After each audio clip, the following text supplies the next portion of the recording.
વિતરાગાય નમો અરિહસ્તાણમ નમો સિદ્ધાણમ નમો આયધિયાણમ નમો ઉઘસાયાણમ નમો લોહે સર્વ સાહુણમ ऐसो पंच नवकारो सब पाप प्रणासनो मंगलानंच सव्येसे परमं हवै मंगलम ओम नमो भगवते वासुदेवाय ओम नमः शिवाय जय सच्चिदानंद जगत भરના સંત પુરુષોનું યોગબળ જગત ભરના સત પુરુષોનું યોગબળ અને પ્રગટ જ્ઞાની પુરુષ દાદા ભગવાનનું યોગબળ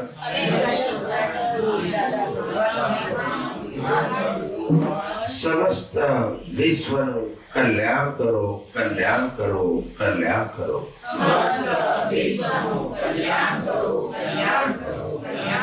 અને કલ્યાણ કરવાનું નિમિત્ત બનવાની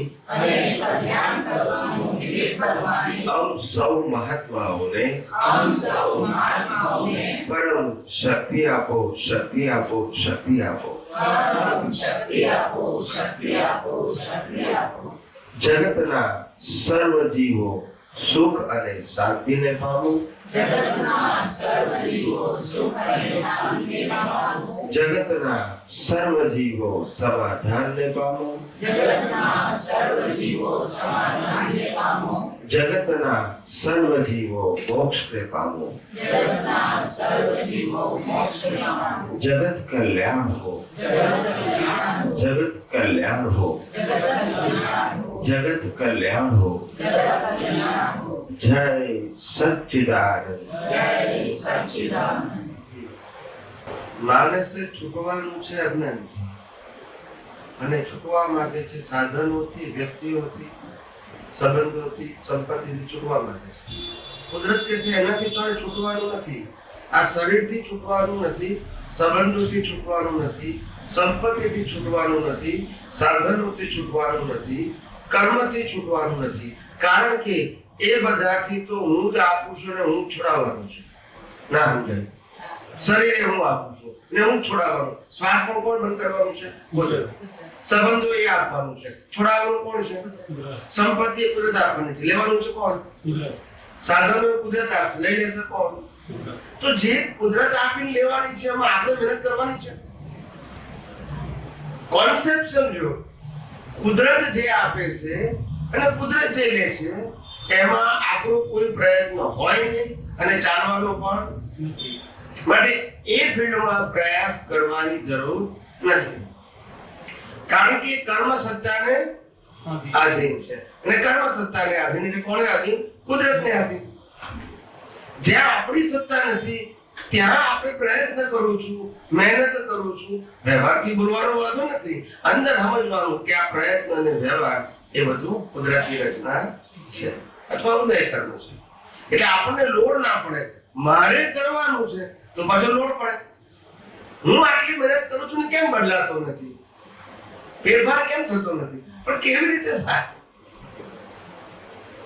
એનું નિર્માણ લઈને જ આવે છે પ્રકૃતિનું, હિસાબોનું, સ્પીચનું, થોટનું, એક્શનનું લઈને જ આવે છે બધું. હવે એમાં કેમ બદલાવ આવશે? એટલે આખા જગતના આખા જગતના લોકો જે પ્રયત્ન કરે છે એ બધો પ્રયત્ન ઊંધી દિશાનો છે એમ કહું છું.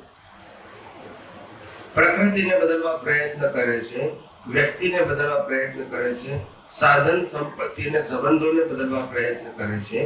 એ ક્રિયા કરે એનો પ્રયત્ન નથી કહેવાતું. પ્રયત્ન એટલે કે તમારો જીવતો આશય કયો વાગશે? એ ના હોવો જોઈએ. મિકેનિકલ પ્રયત્નનો વાંધો નથી. મિકેનિકલ પ્રયત્ન એટલે ફરજિયાત. શું કહેવાય? એમાં આપણી પાસે ઓપ્શન નથી. પણ દ્રષ્ટિથી મારે સામી વ્યક્તિને બદલવાની છે, બસ એ હોવું જોઈએ.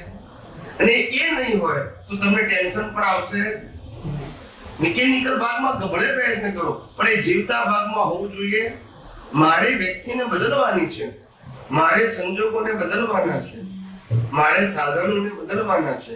આ જીવતી બિલીફમાં ના હોવું જોઈએ. ઉદયક્રમમાં હોય એનો વાંધો નહીં. એ જીવતું હશે ત્યાં સુધી તમને બોજો રહેશે, હેડેક રહેશે. આમાં થોડું હજી સમજાવો. રામ સીતાને બદલવા પ્રયત્ન ના કરે છે, કારણ કે એમને ખબર છે કે જે સીતા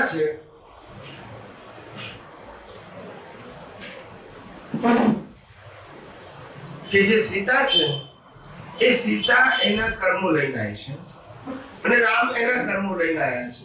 અને રામ અને સીતા બેના હિસાબો જ ખાલી બંને સાથે સંકળાયેલા છે. બાકી બંને લાઈફ કેવું છે? સ્વતંત્ર છે. સ્વતંત્ર એટલે પોતપોતાના કર્મને આધીન છે. ખાલી પતિ પત્નીના હિસાબો પૂરતા જ એકબીજા સંકળાયેલા છે.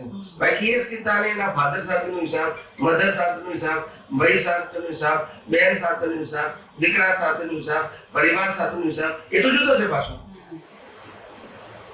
સમજાય છે? એમાં રામ અને સીતાનો જેટલો હિસાબ છે એટલો કરવાનો છે. હવે રામ એવું કે મારે આખી સીતાને બદલવી છે, બદલાય કેમ નહીં? એ તો હિસાબ લઈને આવ્યું છે. એમ સીતા રામને બદલવા પ્રયત્ન કરે તો એ પોસિબલ નથી. એટલે કોન્સેપ્ટ સમજો, વ્યક્તિને બદલી શકે છે એ કુદરતી કાનૂન નથી. અને વ્યક્તિને બદલી શકે છે એ ખાલી સામાજિક વસ્તુ છે. કેવી છે? સામાજિક, જેને આપણે વ્યવહાર સત્ય કહીએ. એક્ચ્યુઅલી બદલી શકાતું નથી. સામાજિક રીતે બોલીએ એનો વાંધો નહીં. આપણને ઘરમાં એવું લાગે કે કોઈ વ્યક્તિનો વ્યવહાર બરાબર નથી અને આ વ્યવહાર એને સુધારવો જોઈએ, વ્યવહારિક રીતે અને સામાજિક રીતે કઈ રીતે, તો એને પછી આપણે બદલવાનો પ્રયત્ન કરીએ છીએ. કેવી રીતે કરવાનું થાય? જો આપણો કોન્સેપ્ટ સમજી જા. ઘરની ફેમિલી, ઘરના રિલેશન અને રિલેશન સાથે સંકળાયેલો હિસાબ, આ બધું કુદરતી ઘટના છે. તમે બોલો તે, એ વર્તે તે, તમારા બોલાયા પછી બદલાય તે અને ના બદલાય તે, આ બધું શું છે? કુદરતી. તમને એમ લાગે છે કે હું બોલું છું, એવું વ્યવહારથી લાગે પણ બોલાતું નથી. તમારા હિસાબથી તમે તમારાથી બોલી જાય છો. એમાં આપણે કુદરતી રચના જોવાનું, આપણે ભણવાનું નહીં. એટલું સિમ્પલ ધ્યાન રાખવાનું કે જ્યારે આપણે દેહના માલિક ના હોય. એટલે શું છે? કુદરતી રચના એટલે શું? આપણે સાયન્ટિસ્ટ બનવું છે. મારા શબ્દોને ઘડી નાખવાનું નથી, સાયન્ટિસ્ટ બનવું છે. કે ભાઈ આ શરીર છે, શરીરનું માલિક છું તો કે નથી. શરીર કોણે બનાવ્યું? કુદરતે. ચલાવે છે કોણ? કુદરત. આ એક કોન્સેપ્ટ. હવે બીજો કોન્સેપ્ટ, આ શરીર સાથે સંકળાયેલા હસબન્ડ, વાઈફ, છોકરા એ કોના છે? શરીરના કે મારા? શરીર. તો શરીર કુદરતી રચના છે અને શરીરને ચલાવે છે કોણ? સામેના છોકરાનું શરીર પણ શું છે? એને કોણ ચલાવે છે? તો આ બંનેના હિસાબ છે એ કુદરતી રચના છે કે આપણો પ્રયત્ન છે? આવું સમજશો ને તો તમને ખ્યાલ આવી જશે કે આપણે જીવતા ભાગથી એટેચ થવાની જરૂર છે કે નહીં. આ સાયન્સનો ઉપયોગ કરશો એટલે ખબર પડી જશે. હું કહું કે ના કહું, પણ તમે જેવો સાયન્સનો ઉપયોગ કરશો કે તમને ખબર પડી જશે કે આમાં પ્રયત્ન જેવું કંઈ હોતું જ નથી.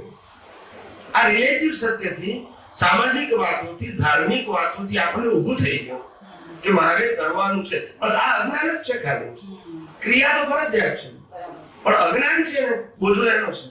ક્રિયાનો બોજો હોતો નથી અને ક્રિયા માટે કુદરત કે તું જવાબદાર પણ નથી. પણ અજ્ઞાન માટે તું જવાબદાર છું. લાખો લોકોને હિંસા કરે તોય તું જવાબદાર નહીં, કારણ કે ક્રિયા છે.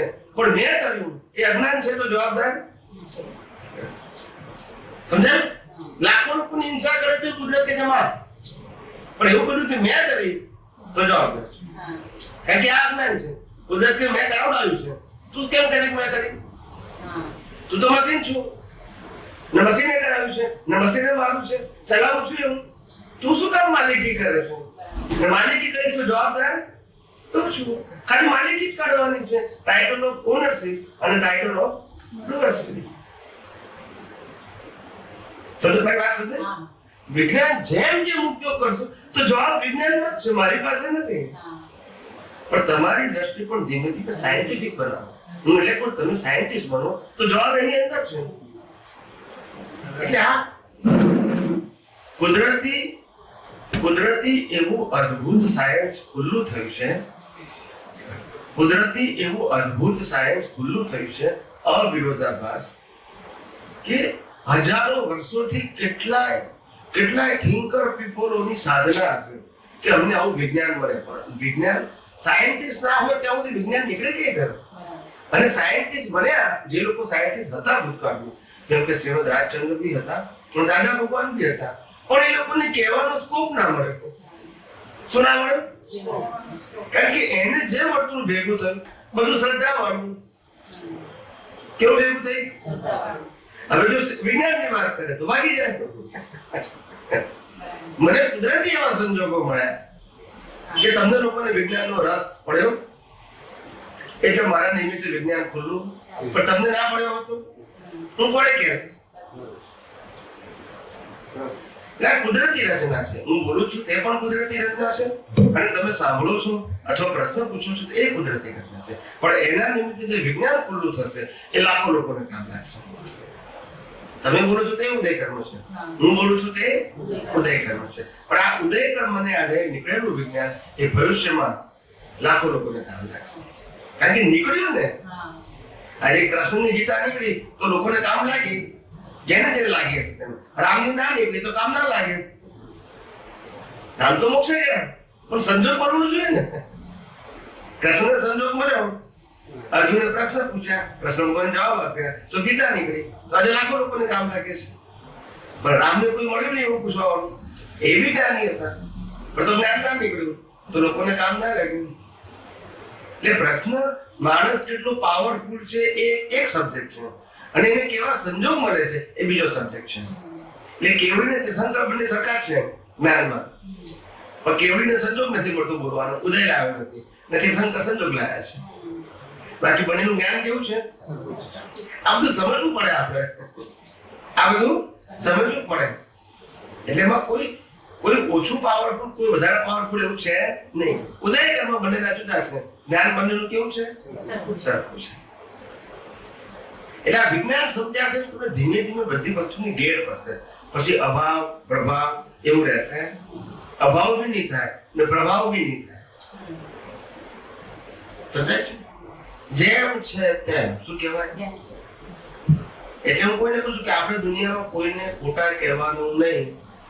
કોઈ વ્યક્તિ એના લેવલની વાત કરતી હોય તો આપણે કહેવાનું કે આ રિલેટિવ સત્ય છે. ખોટું કહેવાનું કોઈ કે આ પથરાને પૂછું છું તો આપણે ખોટું નહીં કહેવાનું. આપણે પૂછવું કે ના પૂછવું આપણો પ્રશ્ન છે, પણ આપણે એને નહીં કહ્યું કે આ ખોટું છે. રિલેટિવ સત્ય. કોઈ કે આમાં ઘણા પૂછે જો આત્માને છોડીને કોઈ કહેવાનું રિલેટિવ સત્ય છે. રિલેટિવ સત્ય એટલે વ્યક્તિગત માન્ય. દરેક વ્યક્તિને પોતપોતાની માન્યતા પ્રમાણે કોઈ પણ વસ્તુને માનવું કે ના માનવું એનો અધિકાર છે. એમાં આપણે એને સાચું ખોટું કહેવાય, આપણે માનવું કે નહીં એ આપણો પ્રશ્ન છે, એને માનવું કે નહીં આપણો પ્રશ્ન. એટલે આ સમજવાનું આપણે. એટલે જ્ઞાનીઓ કે છે કે આ જગતમાં આપણે કોઈને બદલવા નથી આવ્યા, આપણી દ્રષ્ટિ બદલવા આવ્યા છે. શું છે? અને દ્રષ્ટિ બદલતા કોઈ આપણને પૂછે તો એને આપણે બદલાયેલી દ્રષ્ટિનું માર્ગદર્શન આપવું. પણ એ માર્ગદર્શન પ્રમાણે ફોલો થવું કે ન થવું એના ઉપર છોડી દેવાનું. આપણે ગુરુ થઈને વાત કરવાની નહીં. ગુરુ થઈને વાત કરું તો પછી મને થાય કે મેં કીધું તમે કેમ કરતા નથી, પાછું મને કોઈ જોડે અને તમને એને કહે કે હમણાં આવશે ને પૂછશે મને. એક વસ્તુ ધ્યાન રાખજો, આ સાયન્સ એવું કહે છે કે જ્ઞાન આપવાનું નથી ને લેવાનું નથી. શું કહે છે? આ કહે છે કે આ જ્ઞાન એવું છે કે તમારા અજ્ઞાનને નાશ કરી અને મૂળ જ્ઞાન ખુલ્લું કરવાનું છે. આવરણ શેનું છે? અજ્ઞાનનું. આ વિજ્ઞાનથી આવરણ ઘટી ગયા છે એટલે મૂળ વિજ્ઞાન શું થાય છે? ભૂલું થાય. એ છે જ અંદર પણ આવડાયું છે. એટલે એમાં આપવા લેવાનો પ્રશ્ન ખાલી અજ્ઞાન કાઢવાનો કોન્સેપ્ટ છે. આપણે બોલીએ કે હું અનંત જ્ઞાન વાળો છું પછી જ્ઞાન લેવાનું કેવું લાગે? કોઈ એક્સેપ્ટ કરે તમારી વાત લોજિકલી? તો અનંત જ્ઞાન વાળો તો છું પણ અનંત જ્ઞાનનો અનુભવ કેમ નથી? તો કે અજ્ઞાનની આવરણ. એટલે આ વિજ્ઞાન અજ્ઞાનને કાઢે છે એટલે તમારું મૂળ જ્ઞાન શું થાય છે? એટલે હું જ્ઞાન આપું છું કે તમે જ્ઞાન લો છો એ પ્રશ્ન આવતો નથી. એટલે અહીંયા ગુરુ શિષ્યનો પ્રશ્ન નથી. આ એક કુદરતી કોન્સેપ્ટ પૂરો થયો છે. સમજાય છે? કે જેમાં કોઈની માલિકી જ નહીં. હા, તમે હજારો વર્ષનો ઇતિહાસ જોશો તો આવું વિજ્ઞાન નથી પૂરો થયો. કોઈ તો ટાઇટલ આપવું પડે કે ભાઈ આમનું છે એમ. સ્વામીજી, હા, માહિતી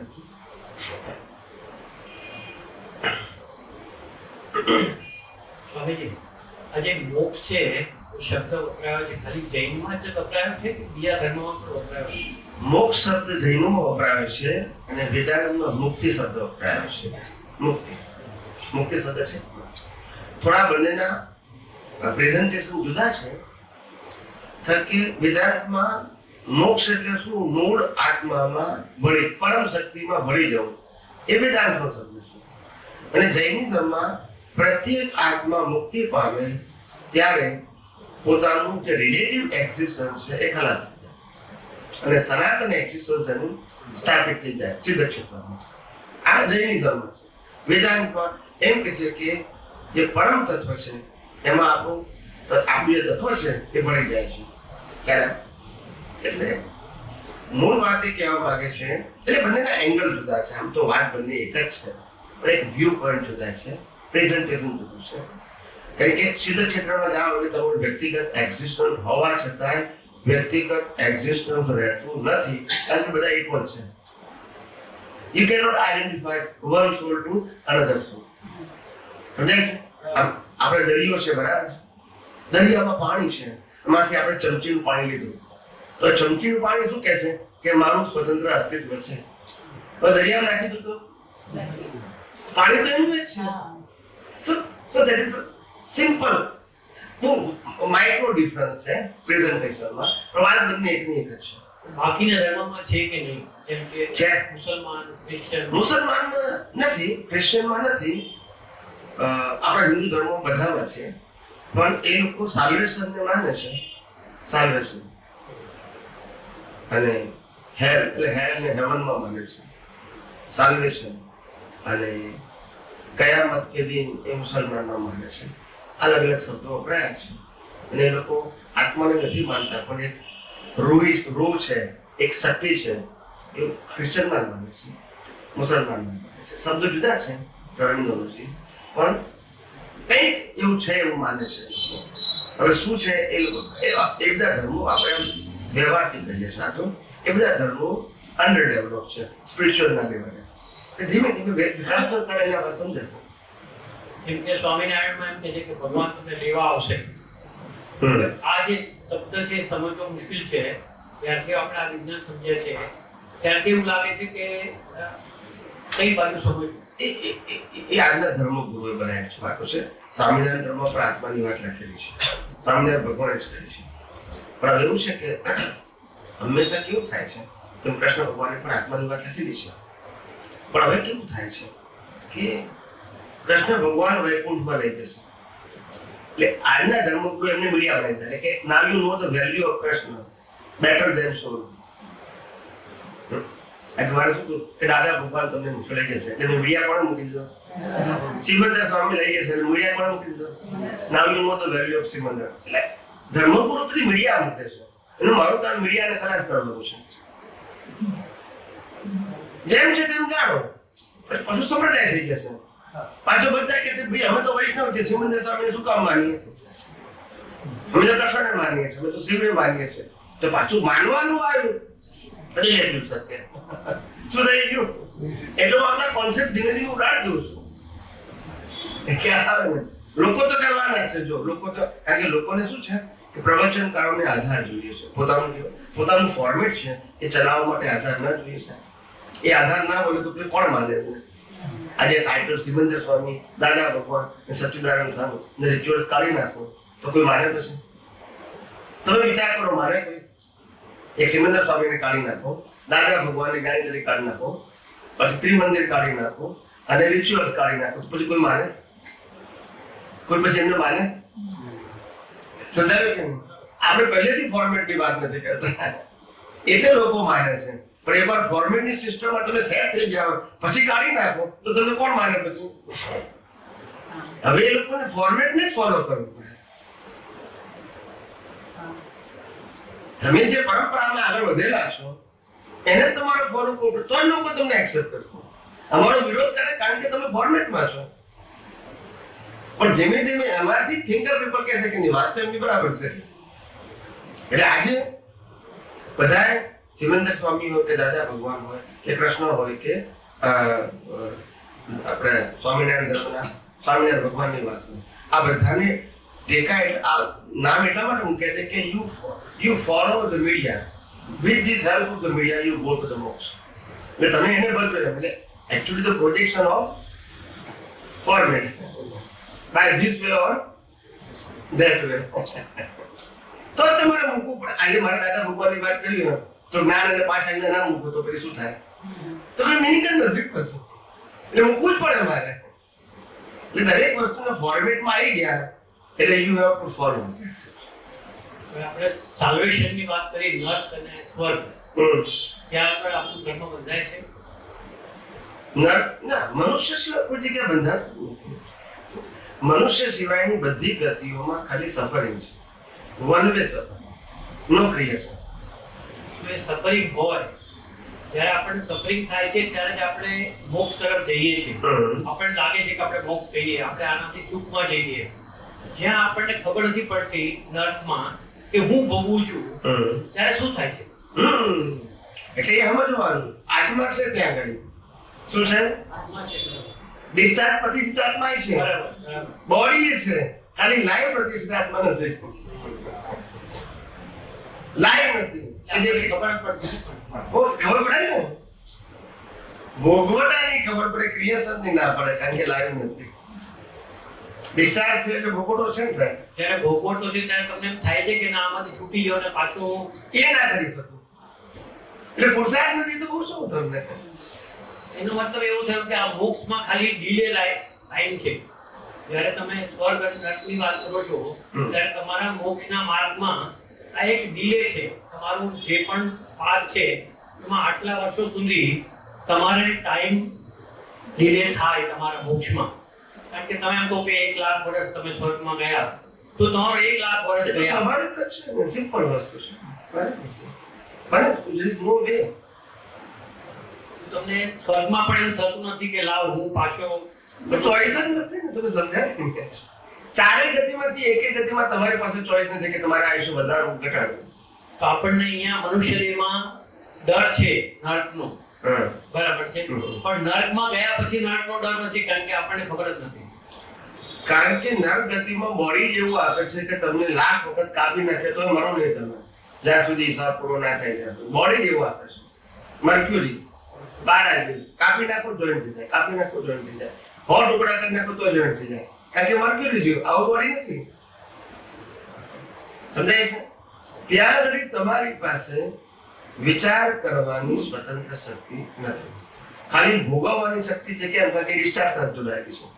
એ ડિસ્ચાર્જ મન, ડિસ્ચાર્જ બુદ્ધિ, ડિસ્ચાર્જ ચેત, અહંકાર બધું ડિસ્ચાર્જ ખરું. પણ જીવતો એ તો તીર્થંકરોનો હોય ને કેવડીઓનો હોય ડિસ્ચાર્જ તો એ તો હોય જ નહીં. દરેક ધર્મમાં નરકનું એટલું બધું તમને ડિસ્ક્રિપ્શન બતાવ્યું હોય એટલે માણસ ડરતો હોય પોતાના જીવનમાં. તેલમાં નાખશે ને આમ કરશે ને કાપશે. ખરેખર તમે ત્યાં જાઓ છો ત્યારે તમને કશું ભોગવવાનું આવતું નથી એવું તમે કહો છો. ના, ભોગવવાનું તો આવે છે ને, પણ ત્યારે તમને ખબર નથી પડતી. તમે તમારા ખબર જ પડે છે, ખાલી જીવતો ભાગ નથી. જીવતો પ્રતિષ્ઠિત આત્મા કે જે રાગદ્વેષ કરવા વાળું છે તે નથી. આમ ડિસ્ચાર્જ તો ખરો. આ ડિસ્ચાર્જ છે. અત્યારે માનો કે તમે ગાડી લાયા, અને ગાડીનો આનંદ મેળવ્યો તો મેં કાર ખરીદી આનંદ એ કોણે મેળવ્યો? ચાર્જ કે ડિસ્ચાર્જ? ડિસ્ચાર્જ. હવે ડિસ્ચાર્જ વાળા ભાગમાં ચાર્જ ભળે તો પાછું નવું અજ્ઞાન ઊભું થાય તો એને એ નથી બસ ખાલી ડિસ્ચાર્જ વાળો ભાગ તો પણ મને કાર ભળીને આનંદ આવ્યો એ ભાગ તો એની પાસે છે. એટલે ત્યાં સુખ ને દુઃખ તો છે એમ તમે કહો છો. સુખ નથી. ના ના સ્વર્ગમાં સુખ હા, હોય સ્વર્ગમાં નરકમાં દુઃખ હોય. હા, બસ. એ બંનેની વાત કરું છું. હા. એ ખરું. એ ભોગવટા માટેનું ડિસ્ચાર્જ હતું તો જ કર્મ કોને કહેવાય સાહેબ? જો ભોગવવાનું ના હોય તો કર્મ કેવી રીતે કહેવાય? ના કહેવાય. આ શરીરમાંથી આત્મા નીકળી જાય પછી એને બાળી નાખવું તો ભોગ્યું કહેવાય? ના ભોગ્યું કહેવાય. એટલે અંદર આત્માની હાજરીમાં ડિસ્ચાર્જ અંતસ્કર્મ છે કારણ કે એને ચાર્જ કર્યું છે એટલે એ બધા કર્મ ભોગવે છે પુણ્યના અથવા તો આત્મા પણ નવું સર્જન કરી શકતો કારણ કે કુદરતનો કાનૂન એવું કહે છે કે જે બોડીની અંદર કર્મો બાંધવાની સત્તા છે એ જ બોડીમાં તમામ પ્રકારના કર્મોથી મુક્ત થવાની સત્તા પણ મેં આપેલી છે. તો મોક્ષ ક્યાંથી જવાય છે? મનુષ્ય દોષથી. એટલે બાંધવાની સત્તા ક્યાં હોય? ત્યાંથી મોક્ષ જવાતું નથી તો બંધાય કેવી રીતે? એટલે વન વે ભોગવટો બાકીની કઈ નથી. એટલે આપણા કોન્સેપ્ટ આપણે કુદરતના કાનૂન સમજવા પડે છે. અને વિતરાગ પુરુષો, મુક્ત પુરુષો, અનુભવી જ્ઞાનીઓ આ જ સિદ્ધાંતોને સમજેલા ત્યારે આ જગતની અંદર બધી પરિસ્થિતિઓમાં એ પોતે અંદરથી વિતરાગ રહી શકેલા કારણ કે એમને ખબર છે કુદરતી નથી. આજે આપણે કહીએ છીએ જનક વિદેહી એવું કેમ કહેવાય છે કે શરીર હોવા છતાં રાજપાટ વેઠો હોવા છતાં અસર થતી નથી. હવે કયું જ્ઞાન હતું એમની પાસે? વૈરાગ્ય નહીં, કુદરતી રચના. એનાથી વૈરાગ્ય રિઝલ્ટ રૂપે આવે. કુદરતી રચના જોયું કે વૈરાગ્ય લાવો ને આપણે એ જ વૈરાગ્ય. પછી રાગ પણ નહીં અને દ્વેષ પણ નહીં. જે છે તે. એટલે એને પોતાના દર્શનમાં કુદરતી રચના દેખાય એનું રિઝલ્ટ વૈરાગ્ય આવ્યું. એને ત્યાગ નથી કર્યો. મોહ ખલાસ થઈ ગયો. શું થઈ ગયો? માલિકી ભાવ અને કર્તા ભાવ ખલાસ થઈ ગયો. કારણ કે એને કુદરતી રચના સમજાઈ ગયો. હવે હું કરું છું, મારું છે એ રહ્યું નહીં. આટલું જ સમજવાનું હતું.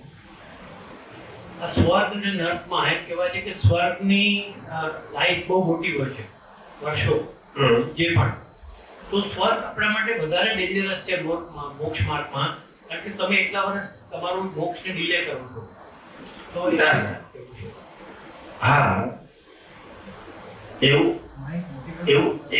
એ તમે કીધું ને એવું નથી. નરકમાં પણ આયુષ્ય વધારે હોય છે. પહેલી નરકમાં ઓછું, પછી બીજી નરકમાં વધારે, ત્રીજીમાં વધારે, એના કરતા ચોથી, સાતમીમાં સૌથી વધારે આયુષ્ય હોય. અને દેવલોકમાં પણ પહેલા દેવલોકમાં હોય એના કરતા બીજા વધારે, ત્રીજામાં, ચોથામાં, છઠ્ઠામાં સૌથી વધારે હોય. અને છઠ્ઠા દેવલોકની ઉપર જે વૈમાનિક દેવો હોય એ લોકોને 10 લાખ વર્ષનું, 20 લાખ વર્ષનું, જૈન પરિભાષામાં કે ફલ્લોપન, સાગરો પણ લખ્યું છે. પણ આપણે સાદી ભાષામાં કે 10 લાખ 20 લાખ વર્ષનું આયુષ્ય દેવોનું હોય. તો 10 લાખ વર્ષનું આયુષ્ય નરકમાં પણ હોય. પણ જેમ જેમ ડીપમાં જાવ તો વધારે આયુષ્ય હોય, છીછડી હોય તો ઓછું હોય. એમ દેવલોકમાં બિગિનિંગમાં આયુષ્ય ઓછું હોય, જેમ જેમ ઉપર જાવ તેમ વધારે હોય. બંને બાજુ છે. દેવલોક 6 છે, નરકલોક 7 છે, અને આપણું મધ્યલોક છે. એમ કુલ 14 રાજલોક કે છે જૈન પરિભાષામાં. અને હિન્દુમાં એને 3 લોક કે છે, મધ્યલોક, ઉદ્ધવલોક અને અધોલોક. એટલે 3 લોકો કે 14 લોકો બંનેનું મિનિંગ એક જ છે, ખાલી ભાષા શબ્દ પ્રયોગ જુદો છે. કયા આધારે વધતા ઓછું થાય છે? કર્મના આધારે. કેવા કર્મ રક્ષણ કરો? જેટલા ભારે કર્મ પુણ્યના કે પાપના વાગ્યા હોય એટલું તમારું ભોગવટનું લાઈફ પણ કેવું હોય? વધારે હોય. જેટલું માઇન્ડ કર્મ હોય તો લાઈફ કેવું હોય? પાપ અને પુણ્યનું ઓછું હોય. ભોગવટો તો કરો પણ લાઈફ ઓછું હોય. કેવું હોય? બહુ તીવ્ર કર્મ કર્યા હોય, તીવ્ર ભાવથી, તો તમારું લાઈફ પણ વધી જાય. દાખલો આપણે નહીં તો ત્યાં બી તો લોકો હોય તો ભાવ કરાવી દો ને કે એ ખરાબ છે એનું કામ કરું તે ભાવ ન બદલે ત્યાંથી કશું. દેવલોકમાં હોય તો ત્યાં બી ભાવ કરવાની તો શક્તિ હોય ને? કોઈને ના. ના હોય. દેવલોક, નરકલોક, પશુલોક કોઈ ના. ના હોય. તો એક સિદ્ધાંતિક જ નથી. હવે સમજો એક કૂતરો બીજા કૂતરાને મારતો હોય તોય તો ત્યારે એની ભાવના હોય કે હું એને મારું છું એને બંધ કૂતરાની ક્યાં વાત કરું છું? એક માણસ બીજા માણસને નહીં પણ માણસોને મારી નાખ્યો તોય મોક્ષ થઈ જાય છે. કૂતરાની ક્યાં વાત કરો છો? નહીં કરતા પણ ત્યાં તો પછી એને કરતા ભાવ નથી. નથી માણસ નથી તો પછી એને તો હોય જ નહીં. એની પાસે તો પુરુષાર્થ કરવા માટેનું જે સેટઅપ બોક્સ છે એ કુદરતે આપ્યું જ નથી. તો મન તો હોય ને ધીરે ડિસ્ચાર્જ મન હોય, જીવતું મન ના હોય. જીવતું કશું ના હોય. મનુષ્ય સિવાય પશુ યોની, નર યોની અને દેવ યોની એ તૈયાર કરેલું કુદરતે બનાવેલું રમકડું છે અને કુદરત ચલાવતું રમકડું છે. એની પાસે કોઈ સ્વતંત્રતા નથી. મનુષ્ય પાસે પણ આ મન વચન કાયા અને રમકડાને ચલાવવાની સ્વતંત્રતા નથી. ફક્ત મનુષ્ય પાસે કુદરતે ભાવ કરવાની સ્વતંત્રતા આપી છે જે બાકીની ત્રણ ગતિમાં નથી આપી. આટલું જ ફેર છે. રમકડા તો બધાના સરખા જ છે. કુદરતે બનાવેલા, કુદરત ચલાવે છે અને કુદરત એનો અંત લાવે છે. આ સ્વભાવ તો ચારે ચાર ગતિના રમકડાનો સરખો છે. ખાલી મનુષ્યની અંદર તમે નવા ભાવ કરી શકો છો ને બાકીના ત્રણ જગ્યાએ ભાવ કરી શકતા નથી. આટલો જ ફેર છે. સમજાયું? અને માટે અને અહીંયા ફેર એટલા માટે છે કારણ કે મનુષ્ય મોક્ષે પણ જઈ શકે છે. એ તમામ પ્રકારના કર્મોને ખલાસ બી કરી શકે છે અને કર્મો બાંધી પણ શકે છે. બીજે કોઈ ટકા બંધાતા નથી અને ખલાસ થતા નથી. ખાલી એ જ અવતારના પૂરા થાય છે. એ જ અવતારના. અહીં તો બધા કર્મો પૂરા થઈને મોક્ષે પણ ત્યાં ક્યારે ત્રણેય ગતિમાં મોક્ષ છે નહીં. કારણ કે એટલા અવતાર પૂરતું જ ભોગવે છે. આપણે જે વાક્ય છે કે અનંત જ્ઞેયોને જાણવામાં પરિણમેલી અનંતી અવસ્થાઓમાં હું સંપૂર્ણ શુદ્ધ છું, સર્વાંગ શુદ્ધ છું. તેમાં જે પરિણમેલી અવસ્થા શબ્દ છે એને આખું સાયન્ટિફિકલી જરા સમજાવો ને પ્લીઝ. હંમેશા શું જ્ઞેય શબ્દને પેલા જાણો પછી પરિણમેલી અવસ્થાઓ પર પડશે. દાખલા તરીકે જ્ઞેય શબ્દ એટલે જેનાથી જ્ઞાન ઉત્પન્ન થાય એને જ્ઞેય કહેવાય. તો આ શરીરને જ્ઞેય કહેવાય. કે આને શરીર કહેવાય એને જ્ઞેય કહેવાય. પછી નામ ધરીએ એનું સેકન્ડ ટાઇટલ કહેવાય, કોમન ટાઇટલ અને મનુષ્યનું શરીર કહેવાય. એને આ મનુષ્યનું શરીર કહેવાય એને એ જ્ઞેયનું તમારું જ્ઞાન થયું. હવે આ જ્ઞેયને જાણવામાં પરિણમેલી અનંતી અવસ્થા પણ હું કેવો છું? સંપૂર્ણ શુદ્ધ અને સર્વાંગ શુદ્ધ. સંપૂર્ણ એટલે બેઝિકલી અને સર્વાંગ એટલે બાય ઓલ વ્યૂ પોઈન્ટથી. અને દેહને જાણવામાં અનંત અવતારો બગાડ્યા હોય કે આ શરીર છે, આ શરીર છે, આ શરીર છે. એ એક જ જ્ઞેયને જાણવામાં મેં અનંત અવતારો બગાડ્યા હોય ને એનાથી અનેક પ્રકારની પરિણતિઓ ઊભી થઈ હોય.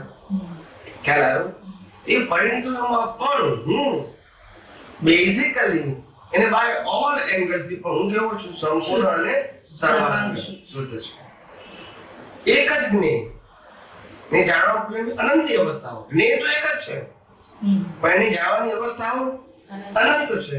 કેટલા અવતારોથી આ શરીર, આ શરીર, આ શરીર, આ શરીર એને જ જાણ્યું છે. જ્ઞેય તો એક જ છે પણ એને જાણવામાં પરિણમેલી અનંતી અવસ્થાઓ માં પણ હું સંપૂર્ણ શુદ્ધ છું. એવી દ્રશ્ય હોય જ્ઞેય, એવું દ્રશ્ય હોય. જ્ઞેયને ટાઇટલ કહેવાય ને દ્રશ્યને આકાર કહેવાય. રૂપ, રસ, ગંધ, સ્પર્શ અને આકાર. રૂપ, રસ, ગંધ, સ્પર્શ અને આકાર. તો દ્રશ્ય છે એને આ વસ્તુ લાગુ પડે. પાંચે પાંચ વસ્તુ છે લાગુ પડે દ્રશ્યમાં. અને જ્ઞેયને ટાઇટલ લાગુ પડે. આ ફેન છે એને જ્ઞેય કહેવાય. પછી આ કંપનીનું છે, આ કલરનું છે તો દ્રશ્યમાં જાય. શેમાં જાય? દ્રશ્યમાં. એ દ્રશ્યનું ડિસ્ક્રિપ્શન છે. પછી ડિસ્ક્રિપ્શનનું જ્ઞાન છે એ પાછું જ્ઞેયમાં જાય. પણ કલર છે, દેખાયો, એ દ્રશ્ય કહેવાય અને આઈડેન્ટિફિકેશન એ જ્ઞાન કહેવાય. આકાર એ દ્રશ્ય કહેવાય, ટાઇટલ એ જ્ઞાન કહેવાય. જ્ઞાન અને દર્શન. દર્શન એ દ્રશ્ય કહેવાય અને જ્ઞાન એ ટાઇટલ કહેવાય. આત્મા એ જ્ઞાન કહેવાય અને આ 5 ઇન્દ્રિયોથી અનુભવાતી પૂરી દુનિયા છે એને કુદરતી રચના તરીકે સમજો, એને દર્શન કહેવાય, અને વ્યવહારથી સમજો એને મિથ્યા દર્શન કહેવાય. અને વ્યવહારથી હું શરીર છું માનો એને મિથ્યા જ્ઞાન કહેવાય. જ્ઞાન અને દર્શન. દર્શન. સમજાય? આના સંદર્ભમાં કેવળ દર્શન શું છે? કેવળ દર્શનનો મતલબ થાય કે જેમાં રિલેટિવ સત્યનો અંશ ના હોય. શું ના હોય? રિલેટિવ સત્યના અંશ. અંશ ના હોય. એનું નામ કેવળ દર્શન. માત્ર 6 તત્વો. કોઈ પણ દ્રશ્ય જુઓ, આંખોથી કે કાનથી સાંભળો, નાકથી સૂંઘો, જેથી ચાખો કે સ્પર્શ કરો, ત્યારે તમારા વિઝનમાં સનાતન સત્ય દ્રષ્ટિ હોય એ કેવળ દર્શન. એટલે કેવળ દર્શનમાં સમજાય ને કેવળ જ્ઞાનમાં દેખાય. પેલામાં સમજાય ને કેવળ જ્ઞાનમાં દેખાય. પછી જોવું ના પડે. તો જ્યાં સુધી દ્રશ્ય કેવળ દર્શન હોય ત્યાં સુધી પુરુષાર્થ હોય, ઉપયોગ હોય.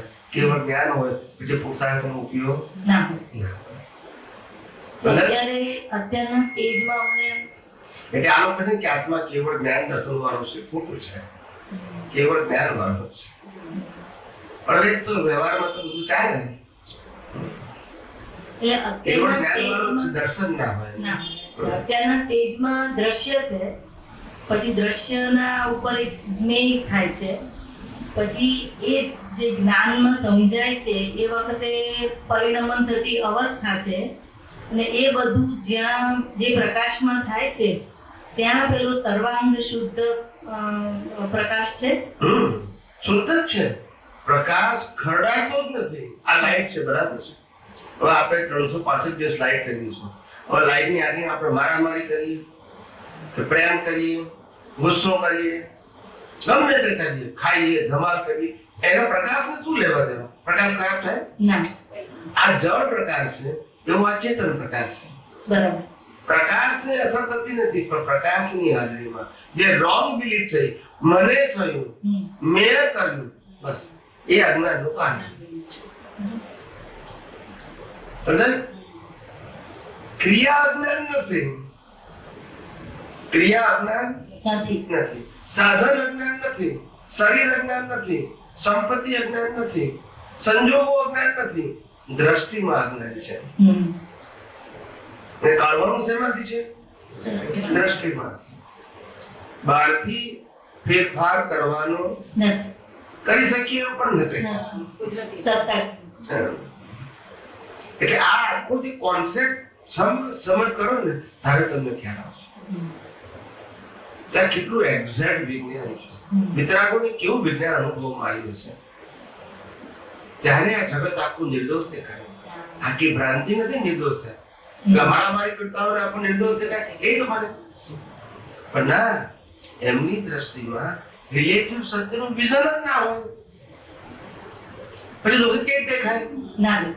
રામને માતાના ગર્ભમાંથી સ્પષ્ટ વેદન હતું. હા.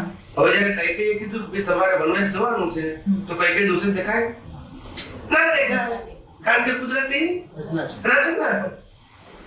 હું રામ છું ને કૈકેયીએ મને કીધું એ આવે જ નહીં, કારણ કે આ પેકેજ જ કુદરતી રચના છે. રામને જવાનું ને કૈકેયીને કહેવાનું કે પેકેજ શું છે. પછી કોને દોષિત જોવે? સમજાય? એટલે આ કેવળ દર્શનના આધારે આ ક્લેરિટી હોય, પછી કન્ફ્યુઝન જ ના હોય. એવી દ્રષ્ટિ હોય એવી દ્રષ્ટિ હોય. અત્યારે તો આપણે પુરુષાર્થ રૂપે છે, એમને અનુભવ રૂપે છે. કારણ કે એમ તો લાસ્ટ બર્થ હતો ને, એમને પુરુષાર્થ હોય નહીં. એટલે સ્પષ્ટ વેદન ના થાય ત્યાં સુધી તો આ રીતે કેવળ દર્શનને આપણે ચોક્કસ. કરીએ જ કરવું. 100%. એમાં કોઈ શું કહેવાય કે બીજો કોઈ ઓપ્શન જ નથી. આગળ વધવાનો બીજો કોઈ ઓપ્શન નથી. આ સમજ કરવું પડશે. કે જ્યાં હું છું ને, રિયલ હું, એના સિવાયની બહુ બધી જગ્યાએ હું એક્સટેન્ડેડ આઈ તરીકે બહુ બધી જગ્યાએ છું એવું લાગે. એટલે એના કારણે આજે કુદરતી રચના એક્ઝેક્ટનેસમાં સમજાય. હું ને મારું બે ગુણ. હા, હું અને મારું, રાઈટ. બે જ્ઞાન છે પાકા. બરાબર. એટલું હું હોય તો વાંધો ના આવે, પણ મારું એ છે. આ પ્રાણીઓને હું છે, રાઈટ. પણ મારું નથી. એ લોકોને હા.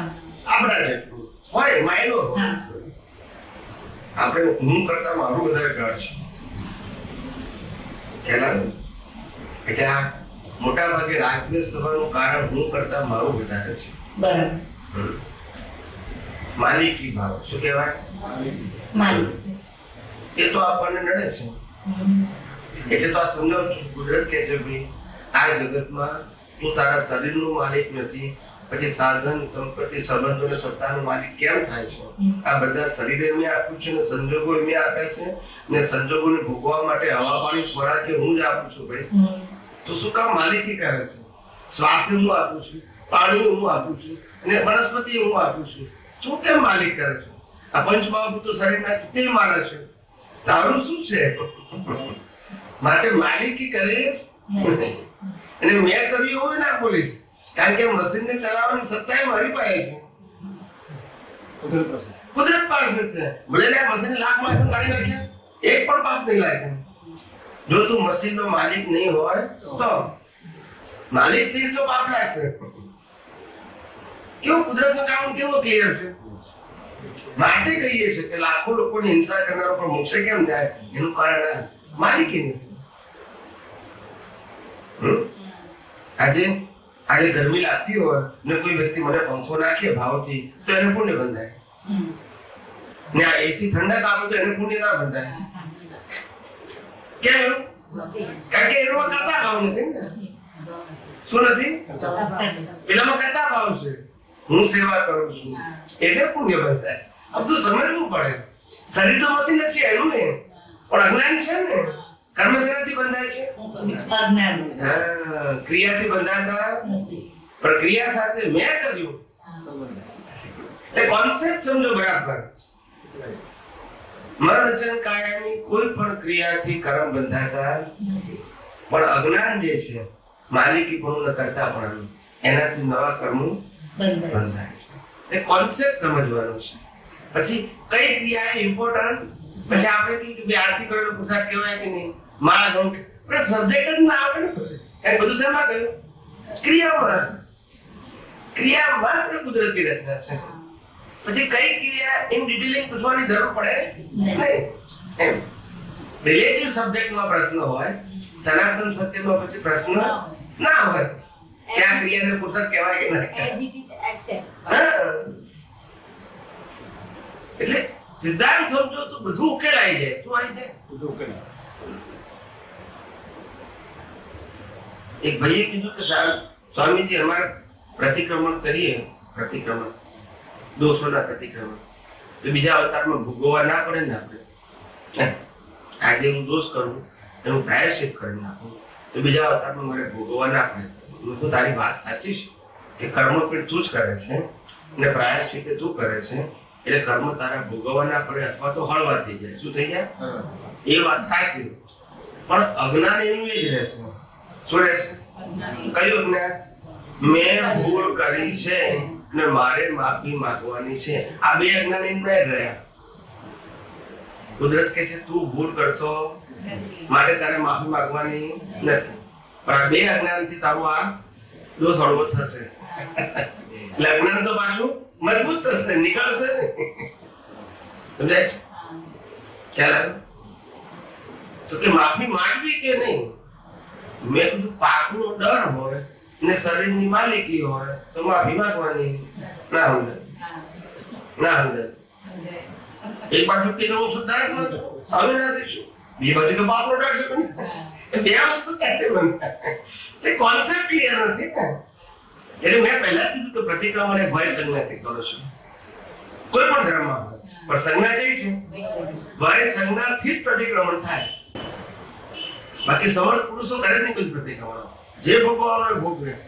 અજ્ઞાનને કેવી ફરોડ ના કરે. શું ના કરે? અજ્ઞાનને ના કરે. માનો કે ભૂલ થઈ ગઈ પણ હોય, ભાવ ખરાબ થઈ ગયો હોય, પ્રાયશ્ચિત ના કરે. કેમ કેમ પ્રાયશ્ચિત ના કરે? ભૂલ કરી છે સબ્જેક્ટ એનો નથી ને. એને અજ્ઞાન પાકું નથી કરવું, એને ભોગવટો મંજૂર છે. એટલે જેટલા પણ મહાપુરુષો જે રામ કૃષ્ણ મહાવીર દાખલા તરીકે આ ત્રણેયના છેલ્લા અવતારમાં ભયંકર ભોગવટા હતા. આપણા કરતા અનેક પ્રકારના. ખ્યાલ આવી ગયું? હવે વિચાર કરો કે ભોગવટો કેમ આવ્યો? એવા કરેલા હશે. પ્રાયશ્ચિત નહીં કર્યા. એવા કરેલા હશે બરાબર? તો એવા કરેલા હશે તો એ કોઈ પાછું પ્રાયશ્ચિત ના કરી શકે? આપણને જ્ઞાન છે તો એમને જ્ઞાન નહીં હોય એટલે હોય જ, હોય જ. તમે વિચાર તો કરો. આપણને જ્ઞાન છે તો એમને જ્ઞાન નહીં હોય? હોય જ. પણ એમને એમાં પડ્યા નહીં. કારણ કે જે ભોગવટા અમને મંજૂર છે, અજ્ઞાન નાશ કરી નાખ્યું.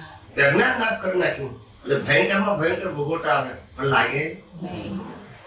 એટલે મૂળ વસ્તુને એમને પકડી ને આપણે આ રિલેટિવ વસ્તુને પકડી પાપ પુણ્ય. તો પ્રત્યાખ્યાન શું છે? પ્રત્યાખ્યાન તો આલોકના પ્રતિક્રમણ પ્રત્યાખ્યાનની પ્રતિક્રમણ કરવાની એક રીત બતાવી. જૈનિઝમનો શબ્દ છે કે પ્રતિક્રમણ શબ્દ 3 શબ્દનું બનેલું છે. આલોચના, પ્રતિક્રમણ ને પ્રત્યાખ્યાન. આલોચના એટલે ભૂલની એક્સેપ્ટ કરવી એઝ ઇટ ઇઝ. કે મેં આ રીતે ભૂલ કરી છે તો આઈ એક્સેપ્ટ ઇટ, એને આલોચના કહેવાય. પ્રતિક્રમણ એટલે જેની આલોચના કરી છે એની હાર્ટીલી માફી માંગવી. અને પ્રત્યાખ્યાન એટલે પરથી આવી ભૂલ ન કરવાનું દ્રઢ નિશ્ચય કરવો. આલોચના, પ્રતિક્રમણ ને પ્રત્યાખ્યાન. આવી રીતે આ પ્રતિક્રમણ આ ધાર્મિક વસ્તુ છે. સ્પિરિચ્યુઅલ નથી પણ ધાર્મિક કહેવાય. સમજાય? એટલે આપણે બધી વસ્તુમાં લાઈન ઓફ ડિમાર્કેશન નાખવાની, સાચું ખોટું બોલવાનું નહીં. તો આ રીતે જો કરે આલોચના, પ્રતિક્રમણ, પ્રત્યાખ્યાન અને એના કોઝમાં જાય કે આ કયા કારણે કયા આધારે થયું હતું, તો એ અજ્ઞાન ઉડ્યું ના કહેવાય એમાં? ના, આલોચના, પ્રતિક્રમણ, પ્રત્યાખ્યાનમાં તો ઇફેક્ટનું જ પ્રતિક્રમણ કરે છે. હું જુઠ્ઠું બોલ્યો, હું ગુસ્સે થયો, એની હું માફી માંગુ છું. એમાં અજ્ઞાન શું કર્યું? અજ્ઞાન રહ્યું અમે એમને એમ જ રહ્યું ને. પણ કયા આધારે જૂઠું બોલાયું એવો કોઝ ખબર પડે એમાં? ના પડે ને, કારણ કે કોન્સેપ્ટ જ નથી ને, તો સમજ્યા નહીં. સામાયિક કરે તોય ખબર ના પડે. પહેલું તમારું વિઝન સાયન્ટિફિક હોવું જોઈએ તો રૂટ પકડાશે. નહીં તો પકડાશે જ નહીં. નહીં તો ભાઈ આવું બોલ્યા અને પછી મને એમ થયું કે આવું ના બોલવું જોઈએ એટલે મને ગુસ્સો આવ્યો. પણ આપણને રિલેટિવ કે સાયન્સ થોડું છે. રિલેટિવ બંને. તમારું એનાલિસિસ પણ કેવું છે? Relative relative. તો પછી અજ્ઞાન કેવું જશે? અજ્ઞાન બદલાય પણ જાય નહીં. તો સમજવું પડે. જ્યાં સુધી વિઝન સાયન્ટિફિક નહીં થાય ત્યાં સુધી તમે રૂટ સુધી પહોંચી જ નહીં શકો. બરાબર. કારણ કે રૂટમાં એક્શન નથી આવતું, રૂટમાં વિઝન આવે છે. સમજ છે. અને વિઝનની અંદર બે જ વસ્તુ છે, હું કોણ છું તે અને કરે છે કોણ તે. એમાં બીજું કોઈ વધારે એનાલિસિસ કરવાનું નથી. બાકી બધું એનાલિસિસ છે એ રિલેટિવ સત્યનું છે. કોઈ પ્રકૃતિ હોય એ પ્રકૃતિમાં ઊંડા ઉતરવું, પોતાની પ્રકૃતિ કે બીજાની પ્રકૃતિમાં, આ બધું રિલેટિવ સત્ય છે. એનાથી તત્વ કે મૂળ વસ્તુ પકડાશે નહીં. કોઝ બદલાય. રિલેટિવમાં બેનિફિટ થશે, શુભાશુભ ફાયદો થશે. અજ્ઞાનનું લેવલ એનું રહેશે પણ પાપોથી પુણ્ય તરફ જશું અથવા તમારું પાપ હળવું થશે. પણ અજ્ઞાનમાં કોઈ ફેર પડશે નહીં. તો અજ્ઞાનને ડિમોલિશ કરવાનું છે આપણે, તો એના માટે ખાલી દ્રષ્ટિનો જ ઉપયોગ અને આ સાયન્સની સમજ એક્ઝેક્ટનેસમાં એ જ આપણને કામ લાગશે ને? એ સાયન્સ વગર અજ્ઞાન ને સાયન્સ ના કોન્ટેક્ટ છે. બરાબર. ક્રિયા ને સાયન્સ નો કોન્ટેક્ટ નથી કોઈ. કરેક્ટ. ક્રિયા એ બૌદ્ધિક વસ્તુ છે. એનું કનેક્શન, સારી ક્રિયા, ખરાબ ક્રિયા, ગમતી ક્રિયા, ના ગમતી ક્રિયા, બરાબર. અમારું છે, તારું છે, આ બધું બૌદ્ધિક વસ્તુ છે. કરેક્ટ. ને સાયન્સ ની અંદર શું આવે? એલિમેન્ટ્સ, તત્વ આવે. એ તત્વમાં શું કહે છે કે ભાઈ જ્યાં સુધી તને તત્વ દ્રષ્ટિ નથી તે સિવાયની કોઈ પણ દ્રષ્ટિ છે બધું અજ્ઞાન છે. બરાબર. પછી એ શુભ હોય કે અશુભ. અશુભ હોય, એ બંનેનું એક જ કોલમ છે અજ્ઞાન. અને તત્વની અંદર 6 જ વસ્તુ આવતી, 7મી વસ્તુ આવતી નથી કે જેમાં ડુઅરશિપ, ઓનરશિપ આવતી નથી. એટલે તત્વ દ્રષ્ટિથી જોવું એ જુદી વસ્તુ છે અને બૌદ્ધિક રીતે શુભાશુભ માર્ગે જોવું એ જુદી વસ્તુ છે. પેલું ધર્મ છે અને પેલું સ્પિરિચ્યુઅલ છે, પણ એના લેવલ જુદા છે. બરાબર. પેલું ખોટું છે એવું નથી કહેતા, નહીં. લેવલ ડિફરન્સ છે. એટલે તત્વ દ્રષ્ટિએ જોવા એટલે અજ્ઞાન ડિમોલિશ થાય જ. થાય જ ને. એટલે દાદા ભગવાને પણ છેલ્લે બોલે ને, તત્વે કરીને હું સંપૂર્ણ શુદ્ધ છું, સર્વાંગ શુદ્ધ છું. અને એ બોલ્યા આપણે છેલ્લે બોલ્યા હું વિજ્ઞાન સ્વરૂપ છું. વિજ્ઞાન સ્વરૂપ એ છેલ્લામ છેલ્લું. એ છેલ્લામ છેલ્લું કઈ ગયા. હવે લોકો જેટલું સમજે એટલું સાચું. એમને વાત કરી દીધી વિજ્ઞાન સ્વરૂપની, પણ એમને બેઝ આપ્યો ડિટેલ ના કહી શકીએ. સમજાય છે?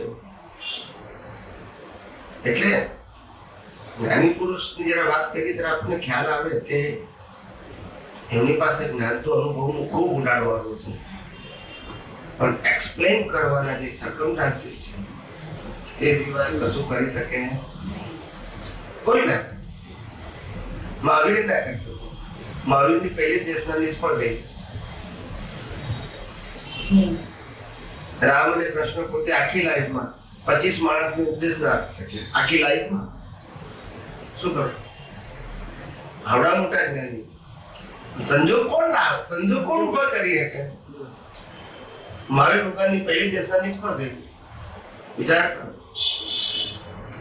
કારણ કે સંજોગ માત્ર કુદરતી રચના છે, જેમાં તીર્થંકરોનું પણ ના ચાલે. સમજાય છે? હું આ કેવળ જ્ઞાન સ્વરૂપ છું અને હું વિજ્ઞાન સ્વરૂપ છું, એ બેમાં શું ડિફરન્સ છે? બહુ ડિફરન્સ છે. કેવળ જ્ઞાન સ્વરૂપ એ તો આપણું સ્ટેટસ છે કાયમનું, આપણું એટલે આત્માનું. હા. ને વિજ્ઞાન સ્વરૂપ છે આપણને પુરુષાર્થમાં હેલ્પ કરે છે. મારા આધારે કોઝ અને ઇફેક્ટ. હું ના હોય તો કોઝ ઇફેક્ટ કેવી રીતે હોય? હું ના હોઉં, આત્મા ના હોય તો કર્મ ચાર્જ થાય? ના થાય. ડિસ્ચાર્જ થાય? ના. આપણે મળતાને મહિનો રાખીને તો ડિસ્ચાર્જ કહેવાય? ના. આત્મા છે તો ચાર્જ અને ડિસ્ચાર્જ છે. એટલે સાયન્ટિફિક એટલે તો વિજ્ઞાન ઘન કીધું. એટલે આત્મા વિજ્ઞાન ઘન હોવાથી કોઝ બી છે અને તો કોઝ ઇફેક્ટ હોય જ નહીં. સમજાય?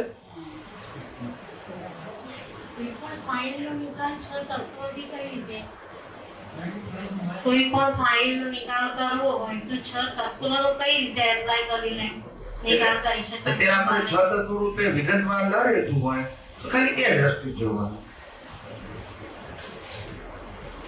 હું કોણ છું તે અને આમાંનું વચન કયા મારા કે બીજાને કોણ ચલાવે છે તે એટલે કુદરતી બસ બે. તો શાંતિથી વિચારવું હોય તો તત્વ જોવાનું. વાર લાગે, તત્વથી દ્રષ્ટિ તો વાર લાગે, પણ આ બે દ્રષ્ટિથી આપણે ઝડપથી જોઈ શકીએ. સમજાય છે? એટલે અત્યારે આપણો પુરુષાર્થ આ બે દ્રષ્ટિ પર જ કરવાનો. પેલું તો આપણે જયારે શાંતિથી સ્થિરતાથી બેઠા હોય ત્યારે તત્વ દ્રષ્ટિનું એનાલિસિસ કર્યા કરો. એટલે આપણી જે પુરુષાર્થ કરવાની દ્રષ્ટિ છે પરિપક્વ થાય. શું થાય? એનાલિસિસ કરીને આપણી દ્રષ્ટિ પાકી કરી હોય કે પાકી દ્રષ્ટિ સંજોગમાં ઉપયોગ કરો કે તમને રિઝલ્ટ સારું આવે. જો આપણે પરીક્ષામાં બરાબર વાંચીને જઈએ તો સારું લખી શકીએ, ના વાંચી શકીએ વધારે તો સારું ના લખી શકીએ. એના જેવું છે. એટલે સમય મળે ત્યારે આ 6 તત્વોની દ્રષ્ટિ પાકી કરવી પડે આપણી સમજણમાં દ્રષ્ટિમાં. અને સામાન્ય સંજોગોમાં આ બે દ્રષ્ટિનો ઉપયોગ કરો. હું કોણ છું તે અને જગત કયા આ ઉપયોગ કરો એટલે આપને ઈઝી પડે. સમજાય?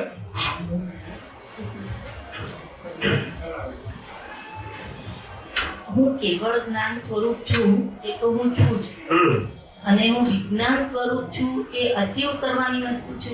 વિજ્ઞાન સ્વરૂપ છે એના દર ખ્યાલ આવે છે કે મારા હું નથી તો કોઝ ઇફેક્ટ ક્યાંથી હોય? હું વિજ્ઞાન સ્વરૂપ ના હોય તો કોઝ ઇફેક્ટ કેવી રીતે હોય? ના. આપણે આ તિજોરી હોય બરાબર છે, તિજોરીમાં આપણે 10 લાખ રૂપિયા મૂકીએ, તિજોરી આનંદ થાય? કાઢી લઈએ દુઃખ થાય? ના. કેમ ના થાય? જડ પણ તિજોરીના માલિકને માલિક કોણ છે? ખરેખર આ જળ છે, હા, આ જળ છે, એ જળ છે, પણ બિલીફ જળ નથી ને. બીજી કરેક્ટ. આ જળ છે. હા. મારે તો બહાર નાખી છે કે ચેતનને વળાય? ના. જળ જ છે ને, જડ. પણ અંદર ચેતનની હાજરી છે. બરાબર. ચેતનની હાજરી હોવાથી અંદર મિશ્ર ચેતન જીવતું છે. કયું ચેતન? મિશ્ર ચેતન જીવ. આત્માને જીવતો ના કહેવાય કારણ કે મરતો નથી. બરાબર. આત્માને શાશ્વત કહેવાય, હા. મિશ્ર ચેતનને જીવતું કહેવાય. હા. અને આ શરીર છે એને મિકેનિકલ ચેતન કહેવાય, એ જે મરી રહ્યું છે. બરાબર. પેલું પ્રતિષ્ઠિત આત્માને મિશ્ર ચેતનને જીવતું કહેવાય. હા. અને આત્માને શાશ્વત કહેવાય. શું કહેવાય? શાશ્વત. એને જન્મ મરણ હોતા નથી. નથી. અને જે મિશ્ર ચેતન છે એને કારણે જન્મ મરણ છે. અને આને કારણે જવાનું પણ નથી, આને તો મારવાનું જ છે. બરાબર. અને બધી સત્તા અને શક્તિ કોની પાસે છે? મિશ્ર કે એ ભાગને જીવતો કહેવાય, આને જીવતું ના કહેવાય. આ તો શ્વાસથી ચાલે છે. બંધ કરી દઈએ તો બંધ, આ રમકડું બંધ થઈ જાય. આની કેપેસિટી કઈ છે જ નહીં. આ બંધ કરી શું થાય? એટલે ગમે તો રાજા મહારાજા બસ થઈ ગયું તો પતી ગયું. એટલે મશીન જ છે. આ મશીન જેમ પાવરથી ચાલે છે, બરાબર છે? એવું આ રમકડું છે ને શ્વાસથી ચાલે છે. પાણીને ખોરાકથી નહીં. પાણીને ખોરાકથી તો ફિઝિકલ શરીર ચાલે, ફિઝિકલ શરીર મહેનત થાય છે. પણ આ બોડી જીવતું કયા દર કહેવાય છે? શ્વાસ. શ્વાસ બંધ થઈ ગયો તો અને તમે લોહી પાણી ગમે એટલા ભરેલા પણ શ્વાસ બંધ થઈ ગયો તો એટલે આ મશીન શ્વાસથી ચાલે છે અને આ મશીન ઇલેક્ટ્રિકથી ચાલે છે. બસ બે મશીન જ છે, પણ આની અંદર આત્મા નથી ને આની અંદર આત્મા છે. પણ બંનેના મશીનરીના કોન્સેપ્ટ એક જ છે. બરાબર. આ એક કુદરતી રચના છે, આ એક કુદરતી સદેવ મારી વાત. બરાબર. હવે અત્યારે જે મોબાઈલ આવે છે ને, મોબાઈલ, હા. એ મોબાઈલની અંદર બેટરી આવે. હા. શું આવે? બેટરી. એ બેટરી ઇલેક્ટ્રિક થી ચાર્જ કરો એટલે મોબાઈલ તમારો ચાલુ. પછી મોબાઈલમાંથી જે કરવું એ કરો. હા. એટલે બેટરી તો જોઈએ. એ દુનિયાભરનું તમારે જે જોવું હોય ગેજેટમાંથી તમે જોયા કરો. વાત બી કરી શકો, જોઈ શકો, સંગીત, આરતી, મૂળ બધું જોઈ શકો, ચેટિંગ કરી શકો, મેસેજ મોકલી શકો, લઈ શકો, બધું કરી શકો. પણ બેટરી ના હોય તો ના. ના સર. અને એ બેટરીને ચાર્જિંગ કરવા માટે શું જોઈએ પાછું? ઇલેક્ટ્રિક. ખ્યાલ આવ્યો? ઇલેક્ટ્રિકનો સપ્લાયથી બેટરી ચાર્જ થાય અને પેલો મોબાઈલ એક્ટિવ રહે છે. અને એ ઇલેક્ટ્રિકને સપ્લાય કરે છે power house, thermal power house. એટલે થર્મલ પાવર હાઉસ છે એને આપણે આત્મા કહેવાનું. શું કહેવાનું? આત્મા. અને જે બેટરી છે, બેટરી, એ બેટરી ચાર્જ થયેલી બેટરી છે, સપ્લાય જે કરે છે એ પ્રતિષ્ઠિત આત્મા છે. અને ચાર્જ થયા પછી જે બિહેવ કરે છે એ બધું મિકેનિકલ છે. કેવું છે? મિકેનિકલ. હવે મિકેનિકલની કેપેસિટી કેટલી છે કે એનું માધ્યમ શું છે? મોબાઈલ થ્રુ જોઈ શકાય. મીડિયા શું છે? સાંભળવું છે, બોલવું છે, જોવું છે, કોઈને મોકલવું છે, રિસીવ કરવું છે. પણ મીડિયા શું છે? મોબાઈલ. એમ કુદરત કે પાપ ભોગવવા છે, પુણ્ય ભોગવવા છે, પણ મોબાઈલ શું છે? આ મોબાઈલ છે તારો. એટલે મોબાઈલ ની બેટરી ચાર્જ કરી છે. શું કરી છે? ચાર્જ કરી. ચાર્જ ત્યાં સુધી આ રમકડું ચાર્જ છે. જે ડિસ્ચાર્જ થઈ ગયું પછી બાય. પણ કે છે ભગવાન સપ્લાય ના કરે આત્મા? તો કે ના, આત્મા સપ્લાય કરે છે પણ કયા કરશે? નવી બેટરીને ચાર્જ કરે છે. એ પછી પહેલામાં ફિટ થશે, પાછું ડિસ્ચાર્જ ચાર વસ્તુ. બેટરી કોમન ને રમકડું અલગ અલગ પ્રકારની પ્રવૃત્તિ કરે એના કર્મ પ્રમાણે. સમજાય? આંખની, કાનથી, નાકથી, આ બધા ગેજેટ્સ કહેવાય. શું કહેવાય? શરીરના ગેજેટ્સ. ખ્યાલ આવી ગયો? પણ બેટરી હોવી જોઈએ અંદર ચાર્જ. તો બેટરી બંધ થાય તો ગેજેટ્સ બસ. કેવું રૂપક છે? બહુ સરસ વિડીયો. બહુ સરસ. મૂળ આત્માનો પાવર. રાઈટ. મૂળ પાવર કયો? આત્મા. તે આત્માનો પાવર પ્રતિષ્ઠિત આત્માના અજ્ઞાનથી ચાલુ થાય. બેટરી આખી બેટરી અહીંયા જેમ 2 કલાક, 4 કલાક કે 10 કલાકની ચાર્જ થાય છે, એમ અહીંયા આગળ મન વચન કાયના 40, 50, 60, 70, 80 વર્ષનું ચાર્જિંગ થાય છે. હવે એ બેટરી તૈયાર થઈ ગઈ 80 વર્ષની, પછી કુદરતે મશીન આપ્યું, એમાં બેટરી ફિટ કરી દીધી. હવે ડિસ્ચાર્જ થયા જ કરે 80 વર્ષ સુધી. નવ ફેરફાર ના થાય ભાઈઓ. ચાર્જ એ ચાર્જ ના થાય, નવ ચાર્જ થાય. એ બેટરીને કશું ના થાય. એટલે કીધું કે મન વચન કાયની અવસ્થા માત્ર કુદરતી રચના. હવે તમે નવો કરી શકો નહીં. આખી ડિઝાઇન ફિક્સ જ છે બેટરી. એટલે મેં કીધું કે ડીવીડી. શું કીધું? મન વચન કાયની ડીવીડી છે. એમાં તમે પ્લે કરી શકો વિધાઉટ યોર ચોઇસ. શું કીધું?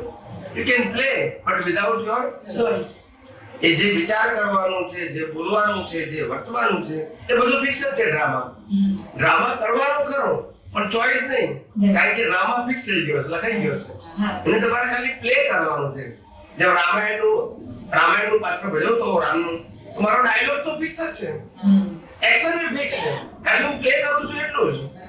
મારી ચોઈસ એવી રીતે અહીંયા પણ કોઈ ચોઈસ નથી. Only to play without choice. કારણ કે આ ડીવીડી ફિક્સ થઈ ગઈ છે. ખ્યાલ આવી ગયું? અંદર પાવર એ ફિક્સ છે. એ ડિસ્ચાર્જ થયા જ કરે 80 વર્ષ સુધી. આપણે આજે હું કરું છું, હું કરું છું, બધું સમજીએ તો ખ્યાલ આવે આપણને. ગયા બહુ કર્મોની સામે બધું આ શ્વાસે લેવાય છે, બેટરી જ છે આપણી. બેટરી બંધ એટલે બંધ. અડધો પડતો માણસ ઉપર પહોંચી જાય. હું 40 વર્ષનો તો પહોંચી જાય, બેટરી બંધ થઈ જાય. શારીરિક તાકાત કેટલી છે એનું ઇમ્પોર્ટન્ટ નથી, બીમારી છે કે નહીં એનું ઇમ્પોર્ટન્ટ નથી, પણ જેવું આયુષ્ય કરવું પછી ત્યારે બેટરી બંધ. એટલે મશીન શું થઈ જાય? આપણે જેમ પ્લે કરી જેમ સામેવાળો બી પ્લે કરે. બોલો. એમ આપણે પ્લે કરીએ છીએ સામેવાળો બી પ્લે કરે છે. બધા આ બધા મશીન જ છે, બધા અલગ અલગ મોબાઈલ છે. બધા શું છે? આ બધા ફિક્સ છે બધા અલગ અલગ મોબાઈલ છે, પ્લે કર્યા કરે છે. જેવા એના ગેજેટ્સ અને એનો રોલ. તમારા મોબાઈલ જુદો આવે, અમને જુદો આવે, અમને જુદો આવે. મોબાઈલ તો દેખાવામાં બધું ખરખો જ લાગે. બધાના ગેજેટ્સ એનો ઉપયોગ તમે જુદું જુદું હોય. જાગૃતિ વધારે રહેશે, ફોન વધારે છે. એક હમણાં રામ અને કૃષ્ણની વાત કરી, એમાં સતયુગમાં રામ અને કૃષ્ણને સાંભળવા વાળા બહુ નહોતા એવું કહેવાનું હતું. તો મને એ સમજાતું નથી કે આ કલિયુગમાં સાંભળવા વાળા વધી ગયા છે અને બોલવા વાળા બી વધી ગયા છે, તો એના વિશે સત્યુગમાં તો વધે જ નહીં. સાંભળવા વાળા બધે દુઃખ બહુ છે કે સાહેબ. જ્યાંથી ત્યાંથી ઠંડક કોણે છે, શું કરે? આજે એજ્યુકેટેડ લોકો છે ને, એજ્યુકેટેડ લોકો તો વધારે થાય છે ધર્મગુરુ પાસે. કેમ? સહાનુભૂતિ મેળવવા માટે. કારણ કે પોતાને માનસિક સોલ્યુશન મળતું ઇન્ટેલેક્ચ્યુઅલ છે, પૈસા પણ છે, અન્ડરસ્ટેન્ડિંગ પણ છે, પણ વિથ ઇગ્નોરન્સ છે. શું છે? they require some support, some guidance. એટલે સાધુ પાસે જાય, સંત પાસે જાય, સંન્યાસી પાસે જાય. એનાથી ના પડે તો કોઈ દોરા ધાગા વાળા પાસે જાય, એનાથી ના મળે ચુંદડી વાળા પાસે જાય, એનાથી ના મળે તો જ્યોતિષ પાસે જાય. કોઈની પાસેથી શાંતિ મેળવે. શું મેળવે? કારણ કે પોતાના મનમાં જે અસમાધાન છે એનું શું? ભણેલો છે પણ અસમાધાન છે સાહેબ. આજે માનો કે હું બિઝનેસ કરું છું, એટલે કોઈ જગ્યાએ મારા 5 કરોડ રૂપિયા ફસાઈ ગયા, બરાબર છે, બહુ પ્રયત્ન કરું છું, મળતા નથી. કોઈ કે શું વાત કરો છો? પેલા સંતને મળો, એને આશીર્વાદ લીધો, તમારું કામ થઈ જશે. બોલો કેમ થતું? સાહેબ કે છે અમારી અડીમાં 100 જણના થઈ ગયા છે. તો હા દઈશું આપણે કામ. એટલે પછી જાય વરઘોડું ઉપડે ત્યાં આગળ, પછી જાય બેસે, આશીર્વાદ લે, પછી બધી વાત કરે કે આવું થયું, આમ છે તેમ છે. જાય બચ્ચા ત્યારે કામ હો જાય. એટલે આ વરઘોડું ઘેર આવે. પછી આપણે કીધું સ્વામીજી ક્યારે થશે? તો કે 4-6 મहीने में हो जाएगा, थोड़ा तकलीफ होगी तो 1 साल में हो जाएगा. એટલે આપણને 1 साल સુધી તો રાહત રહી.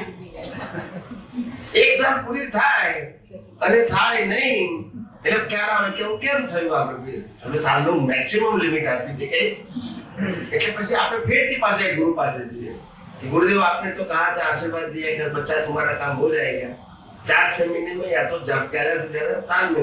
वो तो नहीं हुआ. बोला वो नहीं हुआ उसका मतलब क्या है?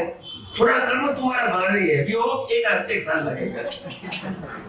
દાડા પાસ કરવાનો છે ને, પછી 2 વર્ષે ના થાય, પછી પેલો શું કરે? ગુરુ બદલાઈ નાખે, બીજા પાસે જાય, ના સમજાય, પછી એનાથી ના ત્રીજા પાસે જાય, પણ શું કરે? કરવું આજે એ જ ચાલે છે ને સંસારમાં. ચાલે. હવે આમાં થાય છે શું? કુદરત સમજાવું. એ માનો કે મારા 2 કરોડ રૂપિયા કોઈને મેં આપ્યા છે, મેં 10 વર્ષ પછી આવવાનો દાખલો આપું તમને, પ્રિપેર આપું કે મારા 2 કરોડ રૂપિયા કોઈને મેં આપ્યા છે, 10 વર્ષ પછી આવવાના છે. મને ખબર નથી, પણ એક્ઝામ્પલમાં 10 વર્ષ પછી આવવાના છે. હવે કોઈ 2 વર્ષ કોઈ ગુરુ પાસે ગયો તોય મારું કામ નથી, બીજા 2 વર્ષ ત્રીજા બીજું ગુરુ પાસે ગયો તોય કામ નથી. બીજા 2 વર્ષ ત્રીજા ગુરુ પાસે ગયો તો કામ ન થયું, બીજા 2 વર્ષ ચોથા ગુરુ પાસે ગયો, 8 વર્ષ થઈ ગયા તો કામ ન થયું, પછી પાછો 5મા ગુરુ પાસે ગયો ને ના તારે કામ થઈ ગયું તો હું શું કરું? આ ગુરુ હાજર. કર્મનો સિદ્ધાંત સાચો નહીં પણ ગુરુ હાજર. તો આવી રીતે દુનિયા ચાલે છે સાહેબ. સમજાયો કે નહીં? હવે સાયન્સ જાણો તો પછી તમને એમ લાગે કે ઇટ્સ અ ફુલિશનેસ, પણ ના જાણો તો શ્રદ્ધા બી હે કે ના બી?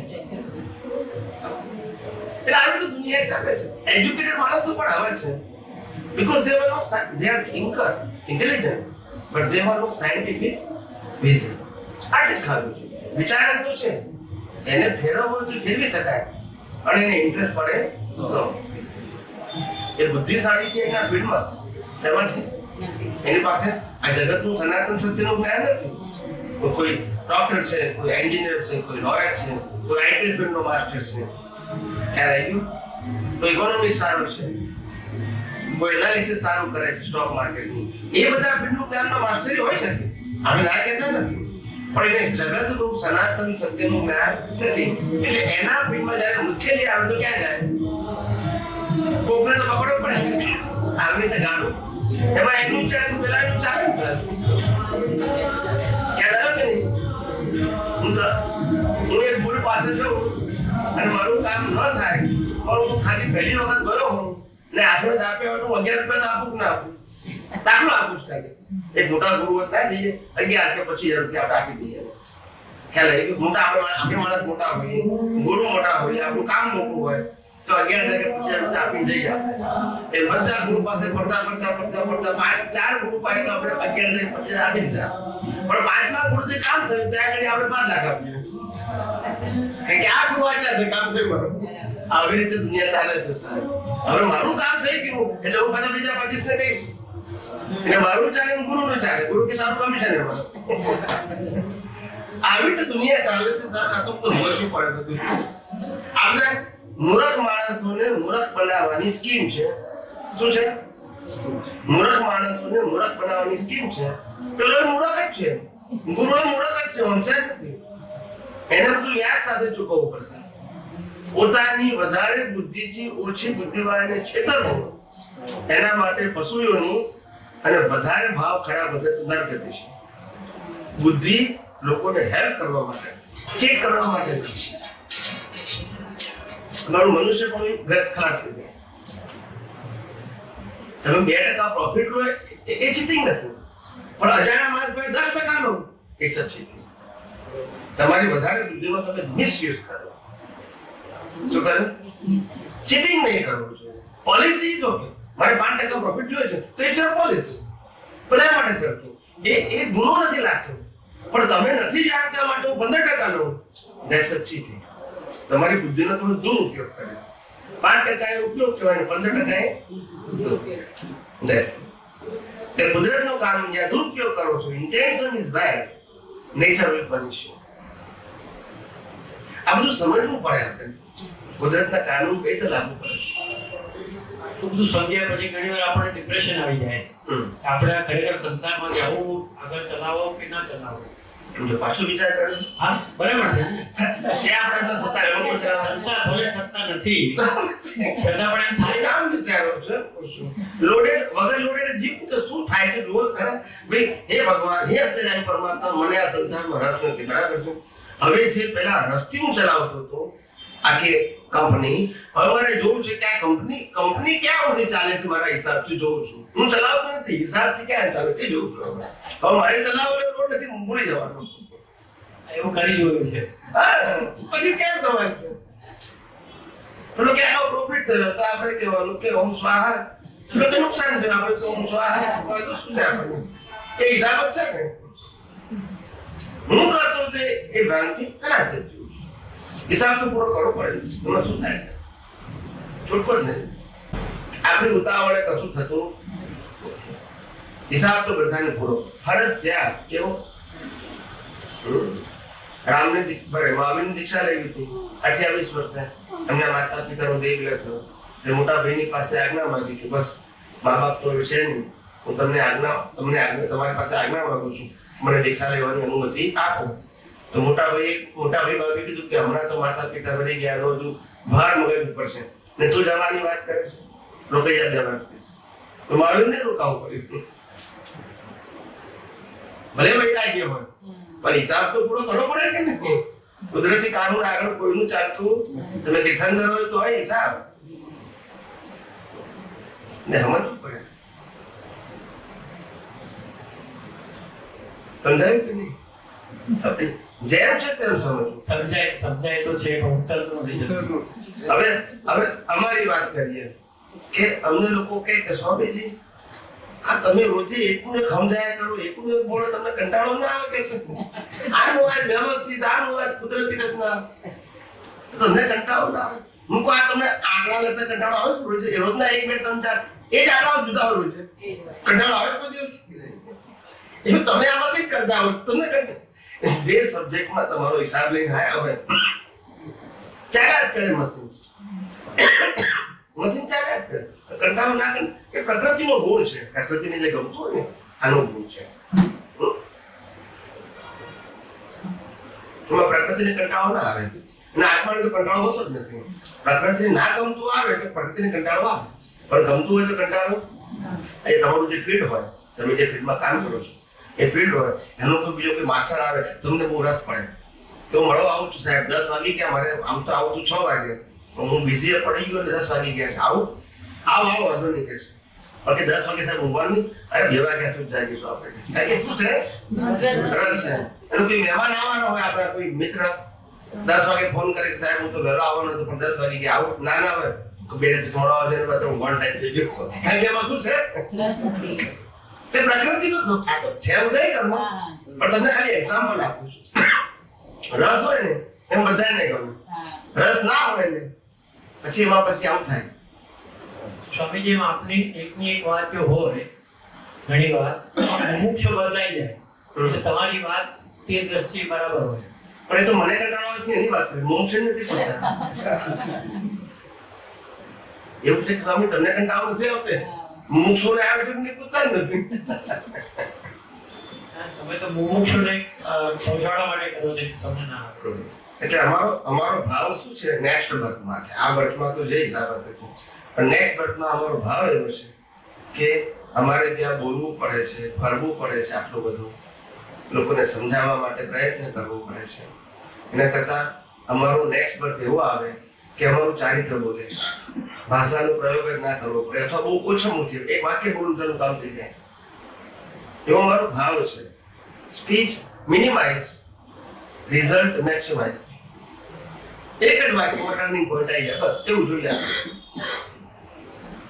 જીવો પણ મને એવા ડેવલપ પડવાનું છે. જે ભગવાનની વાત હોય એક વાક્ય બોલીને આપું જેવું બદલી જાય,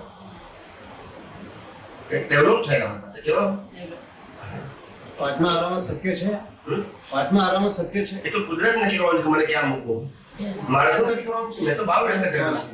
મને ચોથાના મૂકવું એ નક્કી કરશે. હું ભાવ તો કરી શકું ના કરી શકું. મને એમને ક્યાં મૂકવું એ કુદરત નક્કી કરશે, પણ હું ભાવ તો કરી શકું સાહેબ. અમે બી ભાવ કરીએ છીએ, રીતે પ્રાર્થના કરીએ છીએ કે તમને નેક્સ્ટ બર્થ માં મળીએ ત્યારે તમે આટલું બોલો એટલે બહુ બધું સમજી જઈએ. સારું. કારણ કે ખરેખર હું ચોખ્ખું જ કહું છું અનુભવ પછી કે વિજ્ઞાન ખરેખર અઘરું હતું નહીં, છે નહીં. વિજ્ઞાન અઘરું રહેવાનું પણ વિજ્ઞાનને સમજાવનારો જીવતો હોવો જોઈએ. ચોપડી નહીં ચાલે, ચોપડીનું વિજ્ઞાન નહીં ચાલે. ચોપડીનું વિજ્ઞાન એ વ્યૂ પોઈન્ટ કહેવાય. જે તે કાળને આધીન, જે તે વ્યક્તિને આધીન લખાયેલું છે. અને અત્યારે કાળ જુદો, વ્યક્તિ જુદી, અન્ડરસ્ટેન્ડિંગ જુદું, લેવલ જુદું, ડેવલપમેન્ટ જુદું. હવે પેલી વાત મેચ કરવા જઈએ તો શું થાય છે?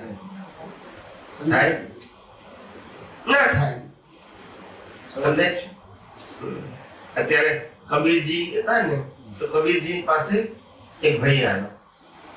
કબીરજીને પૂછે કે તમે તો બહુ મોટા જ્ઞાની છો, તમારી પાસેથી સલાહ લેવા આવ્યો છું. કબીરજી કે શું સલાહ જોઈએ છે? કે મારે લગ્ન કરવું તો કેવી પત્ની સાથે કરવું એમ મને ગાઈડ કરો એમ, તમે જ્ઞાની છો એમ. કબીરજી કે બેસી નહીં. કબીરજી તો બેઠા બેઠા એમનું કામ કરતા હતા.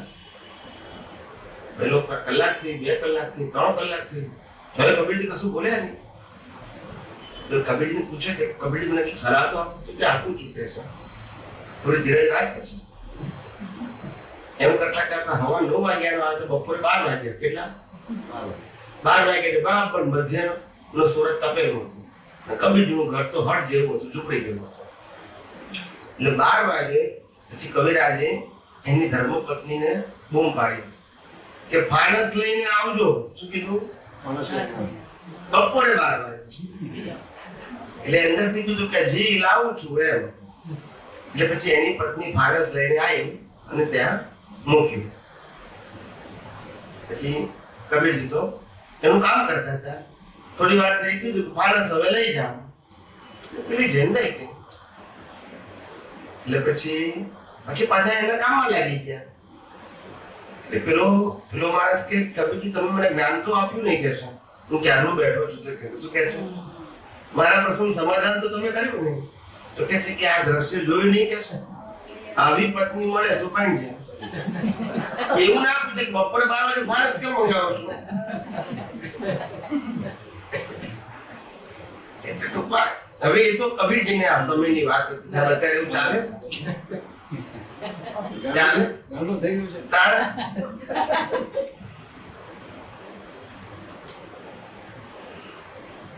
એટલે સમયની વાત છે. એમની સમયમાં એ વાત બરાબર છે. હવે અત્યારે ચાલે પ્રેક્ટિકલ છે. દરેકની વાતો સાચી જ હોય પણ જે તે સમયને આધીન હોય અને જે તે સંજોગોને આધીન હોય અને જે તે લેવલની વ્યક્તિને આધારે. ઘણી વખત એક જ સમય હોય પણ લોકોના ડેવલપમેન્ટ અલગ અલગ હોય તો એનું પ્રેઝન્ટેશન પણ કેવું હોય બધાને કામ ના લાગે. કોઈનું 5મા ધોરણનું લેવલ હોય, કોઈનું 10માનું હોય, કોઈનું માસ્ટર ગ્રેજ્યુએટ હોય, માસ્ટર ડિગ્રી PhD નું હોય. એ પ્રમાણે વાત નીકળે ને પછી બધા એક જ સામે બધાની વાત સાંભળે 5મા ધોરણથી PhD સુધી પછી કન્ફ્યુઝ થાય કે એટલે કીધું કે શાસ્ત્રો તો જ્યાં સુધી પ્રત્યક્ષ ના મળે ત્યાં સુધી હેલ્પફુલ છે કે ભાઈ આપણે કમસે કમ તો કોઈ માહિતી તો મળે આપણને. પણ ખોળવાના હંમેશા પ્રત્યક્ષ વ્યક્તિઓ આપણી પ્રકૃતિ પ્રમાણે આપણને સમાધાન આપે. ચોપડી આપણી પ્રકૃતિ પ્રમાણે ના આપે તો બીજાની પ્રકૃતિ પ્રમાણે આપેલું હોય એને આપણે માનવાનું કે અમારા માટે છે. સમજાય છે? સમજાય કે નહીં?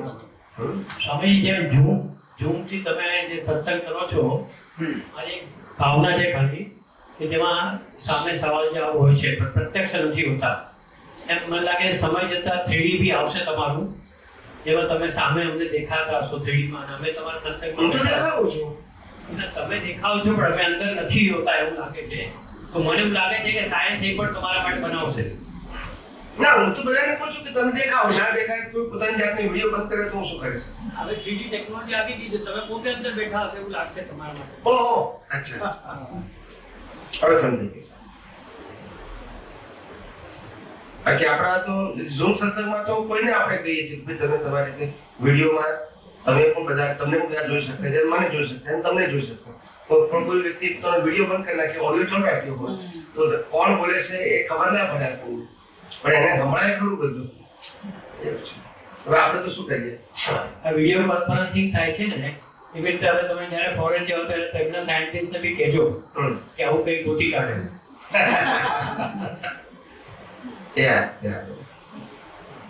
ના સારું થશે તો કુદરતી ધીમે ધીમે ગોઠવાશે થાય. કુદરતને પણ કંઈક અમારા નિમિત્તે કંઈક કામ કરાવવું હશે તો કઈ સંજોગો આપશે. દાદા ભગવાન કહેતા હતા નથી મેનેજર નથી ઓફિસ કે મેનેજર નથી ઓફિસ કે મેનેજર નિયમ છે પેલા શું છે હિસાબ છે પદ્ધત સરકારી પછી એટલે સમજવું પડે આપણે આ કુદરતી ભેગું થશે. આપણે પણ એ જો નથી ઓફિસ નથી મેનેજર નથી કોઈ ફળ નથી મંદિર નથી સંસ્થા નથી કોઈ ગુરુ નથી કોઈ શિષ્ય નથી કોઈ શાસ્ત્રની વાતો નથી કોઈ ધર્મની વાતો છતાંય ચાલે છે. ફોર્મેટ વગરની વાત સાહેબ તમે કોઈને કહેશો ને કોઈ પણ થિંકર પેપરને કે એક વ્યક્તિ એવી છે કે વિધાઉટ ફોર્મેટ બોલે છે તે તમને એક્સેપ્ટ જ નહીં કરે. ફોર્મેટ વગર બોલી શકે એમ કે બોલી શકે શું બોલે તે કોઈ તો લે જોઈએ કે નહીં ફોર્મેટ વગર બોલવું એટલે લાવો ક્યાંથી મસાલો? તમે કલ્પના ના કરી શકો. તમે કોઈ પણ સાધુ સંત સંન્યાસીને પૂછો કે આ ફોર્મેટ વગર તમે બોલી શકો? ના બોલી શકો. શું બોલે? ફોર્મેટ વગર શું બોલે? તમે વિચારજો. આ કુદરતી વસ્તુ બની છે. કેવી બની છે? અમારો કંઈક યોગ હશે, ડેવલપમેન્ટ હશે, અમારો ભાવ હશે, અને કુદરતે આપેલા અત્યારના વર્તમાન સંજોગ એના દ્વારા બાકી ના બોલી શકે સાહેબ. કોઈ વ્યક્તિ ના બોલી શકે. ગમે એટલા ધર્મગુરુ મોટા હોય, લાખો કરોડો શિષ્ય હોય, પણ ફોર્મેટ વગર ના બોલી શકે. એને બેઝ રાખવું જ પડે કે હું કયા આધારે બોલું છું. ભગવાનને મૂકવા પડે, ગુરુને મૂકવા પડે, મંદિરને મૂકવું પડે, શાસ્ત્રને મૂકવા પડે, મંત્રને મૂકવા પડે, રિચ્યુઅલ્સને મૂકવી પડે, તો જ ગાળું ચાલે, નહીં તો ચાલે નહીં. ચાલે જ નહીં એનું ગાળું. સાહેબ એવા પાત્રતા ઝીલવા વાળા હોય તો જ નીકળે આવે. હે? એવા પાત્રતા ઝીલવા વાળા હોય તો એવી અવાજ નીકળે. હા, પાત્રતા વાળા હોય તોય નીકળે, અને પુણ્યશાળી હોય તોય નીકળે. પણ પુણ્યશાળી હોય તો વાત ડીપ ના નીકળે, પણ પાત્રતા વાળા હોય તો ડીપ નીકળે. બાકી સાંભળવા તો બધાને મળે, પુણ્યશાળીને મળે અને પાત્રતા વાળાને મળે. પણ કેટલું સમજી શકે છે એ તો એનો વ્યક્તિગત વિષય છે. સમજાય છે? એ કેટલું સમજી શકે છે એ તો વ્યક્તિગત વિષય છે. એમાં આપણે શું કહી શકીએ? એ એમનો વિષય છે. એટલે આ એક જ કહું છું કે આ ઇલેક્ટ્રોનિક જમાનાની અંદર આવી જે ઇલેક્ટ્રોનિક્સના ગેજેટ જેવી સાદી સીધી સિમ્પલ આમ S2 થી પાણી થાય એવી સમજાય વાતો એકદમ એક્ઝેક્ટલી સ્પિરિચ્યુઅલ માર્ગમાં નીકળવી કે જેમાં કોઈ દ્વંદ્વ ના હોય, વિરોધાભાસ ના હોય, એ ખાલી અમારી પણ નહીં પણ સાંભળનારા તમારા બધાની પુણ્યથી આ વાત નીકળી છે. નહીંતર અમે બદલે કશું કરી શકીએ નહીં. એવું વર્ગે જોઈએ ને પાછું. તમારા બધાની પુણ્ય અને અમારો ભાવ કે આવી આ જગતની સનાતન સત્યને જેમ છે તેમ કહેવું છે. આ બે વસ્તુ ભેગી થાય. તમારો ભાવ એવો હશે કે મારે આ ધર્મનીતિ ઉપરની વાત મારે સાંભળવી છે, સંપ્રદાયથી ઉપરની વાત મારે સાંભળવી છે. એવો કંઈક ભાવ હશે કે આ સંજોગ બેના ભેગા તમારે વાત કરવાનું અને તમારે સાંભળવાનું. આ કુદરતી બને. કેવું બને? કોઈ સ્વતંત્ર હોય નહીં, કોઈ તૈયારી વગર. આખું આશ્ચર્ય તો જુઓ, કોઈ તૈયારી વગર વાત થાય. નો પ્રિપેરેશન, નો રીડિંગ.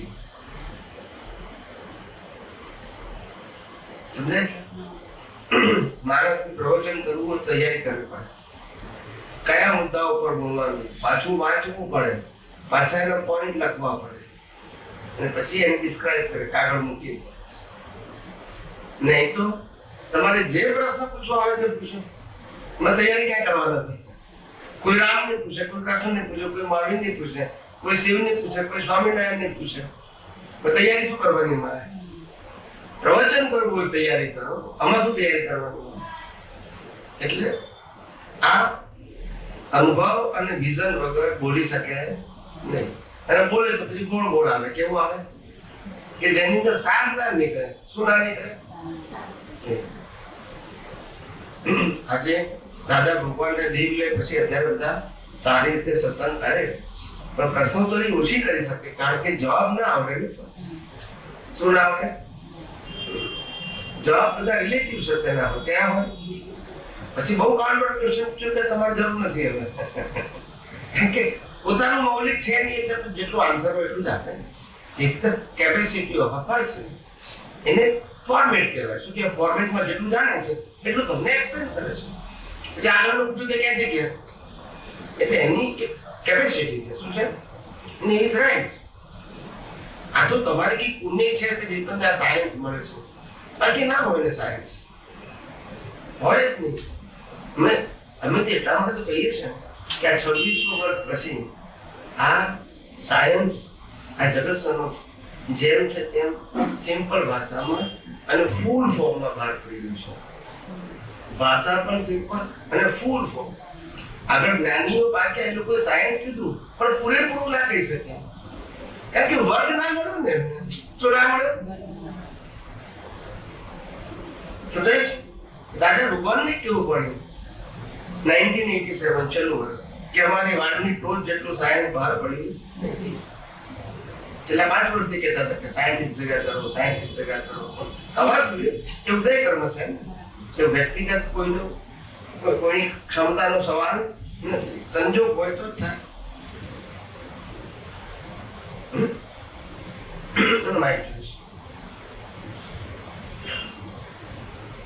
એવું લાગે કે ફોર્મેટ થી એટલા બધા ટેવાઈ ગયા છે અનંત ભવોથી એટલે પેલી બિયોન્ડ ફોર્મેટ ની વાત છે ને તો પાછા લઈ લઈને ગમે તે એંગલ થી પાછા ફોર્મેટ માં ઘૂસી જવાય છે એ તો એવું જ રહેવાનું એમાંથી બહારની થોડી વાત તો લાગે બિયોન્ડ ફોર્મેટ ની વાત તો ગમે છે આ તો મેં સમજણ આપી જો એનાથી પ્રેક્ટિકલમાં જવું અને કમાવું થવું તો ઇટ વિલ ટેક ટાઈમ પણ તમને આ વિઝન મળ્યું એટલે તમે now you start to do the process શરૂ કરી રાઈટ એટલે તમે આ પ્રોસેસમાં છે ને અમને હેલ્પ થાય ને એવું હજુ થોડું વધારે ડિસ્ક્રાઇબ કરી શકો ને તો બિયોન્ડ ફોર્મેટ વાળી વાત છે એટલી બધી અદ્ભુત છે અને જે અનુભવ આપી શકે એવી છે મહાત્માઓને પણ હજુ એવો અનુભવનો લેવલ આવતું નથી અને આ ફોર્મેટ છે એવી સમજ પડે છે પણ એ 100% ફરી ફોર્મેટમાં ઘૂસી જવાય છે ફોર્મેટ ને એક જ શબ્દમાં કેવું હોય તો કુદરતી રચના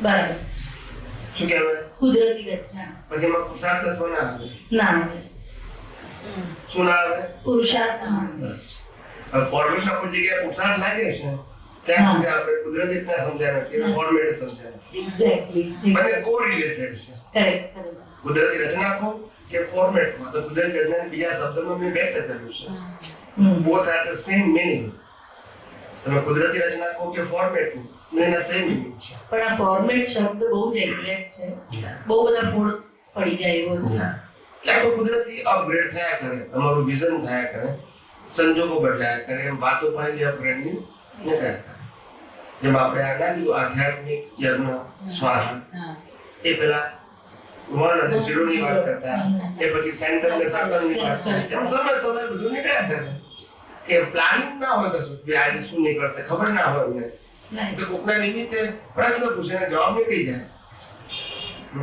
અમારું દર્શન સ્થિર હોય પણ વાણી ઉદય કર્મને આધીન નીકળે કેવી નીકળે ઉદય કર્મને એ કોઈ માણસ બહુ હાયર લેવલનો થિંકર હોય તેનો પ્રશ્ન પણ એવા કોર્નર નીકળે તો જવાબ પણ એવા હાયર લેવલના કોર્નર નીકળે કે એને સમાધાન કોઈ લોઅર લેવલનો ડેવલપમેન્ટ વાળો માણસ હોય તો એને એ લેવલથી સમાધાન થાય એવું જવાબ નીકળે સમાધાન થાય એ છે પણ લેવલ પ્રમાણે વાત નીકળે અમે પ્લાન કરીને ના કહીએ કે આજે શું વાત કરવાની છે બરાબર એ પ્રિપેરેશન ના હોય એટલે આને ખરેખર સહજ પુરુષ કહેવાય શું કહેવાય સહજ સંજોગો પ્રમાણે વાત નો પ્લાનિંગ નો પ્રિપેરેશન સમજાય છે બરાબર આજે લોકોને 8 દિવસ સત્સંગ કરવો હોય 8 દિવસ તો કેટલી તૈયારી કરવી પડે બરાબર કેટલા મુદ્દા રાખવા પડે બીજા 8 દિવસ તો શું બોલી છે કારણ કે બોલનારો એ છે ને બરાબર અમને શું લાગે કે સંજોગોને આધીન બોલાવવાનું છે માટે મારે શું બોલવાનું છે મારો પ્રશ્ન નથી ગુજરાતે શું સંજોગો આપ્યા છે એ પ્રમાણે પ્રશ્ન કરનારો પ્રશ્ન કરશે અને જવાબ આપનારો જવાબ આપશે અને એનાથી મુક્ત એવો એટલે કે લોડ હોય ને લોડ એ થાય એટલે જ્ઞાનીઓની મુક્ત દશા આને કીધી બરાબર કે સદરૂપ કરતા સ્વ નહીં કરતા સૂત્ર પામે જે કેવળ એના પ્રગટ થશે સમજે જો જન્મ દરેક વસ્તુ તમારી ટેલી થાય શું થાય ટેલી થાય કે આપણે જે પહેલા ભૂતકાળમાં વાંચ્યું છે કે સાંભળ્યું છે એ હવે ટેલી થાય છે આવી દશા કેવી હોય તો કે આમાં ખબર પડે છે સદરૂપ કરતા ખરે બધું આપણે એમ જ કરે બધું પણ સ્વ નહીં કરતા એટલે હું કરતો નથી તે એનું વિઝન હોય આટલો જ ફેર પણ તમે ખાતા હોય તો એ ખાતા જ તમે પાણી પીતા હોય તો પાણી જ પીતા હોય બીજી રીત જુદી ના હોય બીજી રીત જુદી જુદાઈ ખાલી દ્રષ્ટિમાં જ હોય શેમાં હોય બાકી સ્થૂળ ક્રિયાઓ તો સામાન્ય વ્યક્તિઓ જેવી જ હોય કોઈ વિશેષણ ના હોય ખ્યાલ આવે? બરાબર. એમની વિશેષણ ખાલી દ્રષ્ટિમાં તો આપણે મહાવીર જતા હોય, મહાવીર ઊભા હોય કે કૃષ્ણ ઊભા હોય કે રામ ઊભા હોય ને આપણે ઊભા હોય જોઈએ તો આપણને શું ફેર લાગે? શું ફેર લાગે? કઈ ના ફેર લાગે. કારણ કે દશા અંદરની વસ્તુ છે ને, એ કે બહારથી દેખાય? નથી. એમ જ્ઞાની પણ બહારથી ઓળખાય નહીં. બહારથી ના ઓળખાય. એના પરિચયમાં આવો, સાંભળો, સમજો, તારે ખ્યાલ આવે કે ઓહ, આ કેવી દશામાંથી આ વાત નીકળે છે કે જે આપણી તો કલ્પનામાં ના આવે. હા. આ દુનિયાના તમામ ધર્મોને ફોર્મેટ કીધા, હવે સામાન્ય વ્યક્તિ આ વાતને એના દર્શનથી જોઈ શકે? અમારા કીધા પછી ભલે સમજી શકે, પણ પોતાની શક્તિ જોઈ શકે? ના જોઈ શકે. એનું વિઝન જ ના હોય એટલું બ્રોડ. હજુ તો એક ધર્મથી બીજા ધર્મની કમ્પેરિઝન બહાર નીકળ્યો ના આપે. એને ફોર્મેટની વાત જ ક્યાં સમજણ પડે? આ તો બધા ધર્મોથી બિયોન્ડ ગયો એટલે એને ખબર પડી. એટલે બધું જ ફોર્મેટ જ લાગે પછી જે જોઈએ ને ત્યારે એવું લાગે, આ તો ફોર્મેટ. એટલે આ વિઝન હવે તમને કામ કરશે કે એક્ઝેક્ટ ફોર્મેટ સમજવાનું. આ અમારો અનુભવ તમને અનુભવની શ્રેણીમાં મૂકી દીધા. હવે જેમ જેમ તમે એનો ઉપયોગ કરશો એમ તમને જાતે અનુભવ થશે. એક્ઝેક્ટ. અનુભવમાં કોઈની મોનોપોલી નથી, એ પોતાનો વ્યક્તિગત પ્રોત્સાહન છે. પણ જ્ઞાનીએ તમને વિઝન આપી દીધું. શું આપી દીધું? વિઝન. હવે જેટલો તમે આ વિઝનનો ઉપયોગ કરશો એટલું તમારી દ્રષ્ટિ સાયન્ટિફિકલી મજબૂત બનશે. અને આ પ્રોસેસ છે, બીજી કોઈ પ્રોસેસ નથી. કોઈ પ્રોસેસ નથી. આ છેલ્લામાં છેલ્લું વિજ્ઞાન છે. એટલે તમે કીધું કે આ 2600 વર્ષ પછી આ બહાર પડ્યું છે. સાયન્સ, આખું સાયન્સ ફૂલ ફોર્મમાં અને સિમ્પલ ભાષામાં. ઘણા બધા લોકોએ સાયન્સ બહાર પાડવા પ્રયત્ન કર્યો, ધાર્મિક એટલે શાસ્ત્રીય જ્ઞાનના આધારે, પણ એમનું પોતાનું હતું ને. એટલે સાયન્સ તરીકે ના થયું, ધર્મ તરીકે થયું. કે આ જૈન ધર્મની કેટલી ઊંડી વાતો કરે છે, આગમની.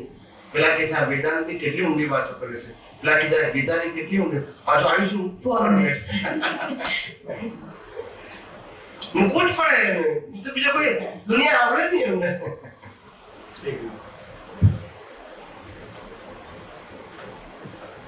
આપણે આગળમાં જે 45 આગમ છે ને, પહેલા 12 અંગ હતા, પછી 11 થઈ ગયા. 12મું એ જ હતું દ્રષ્ટિવાદ સૂત્ર.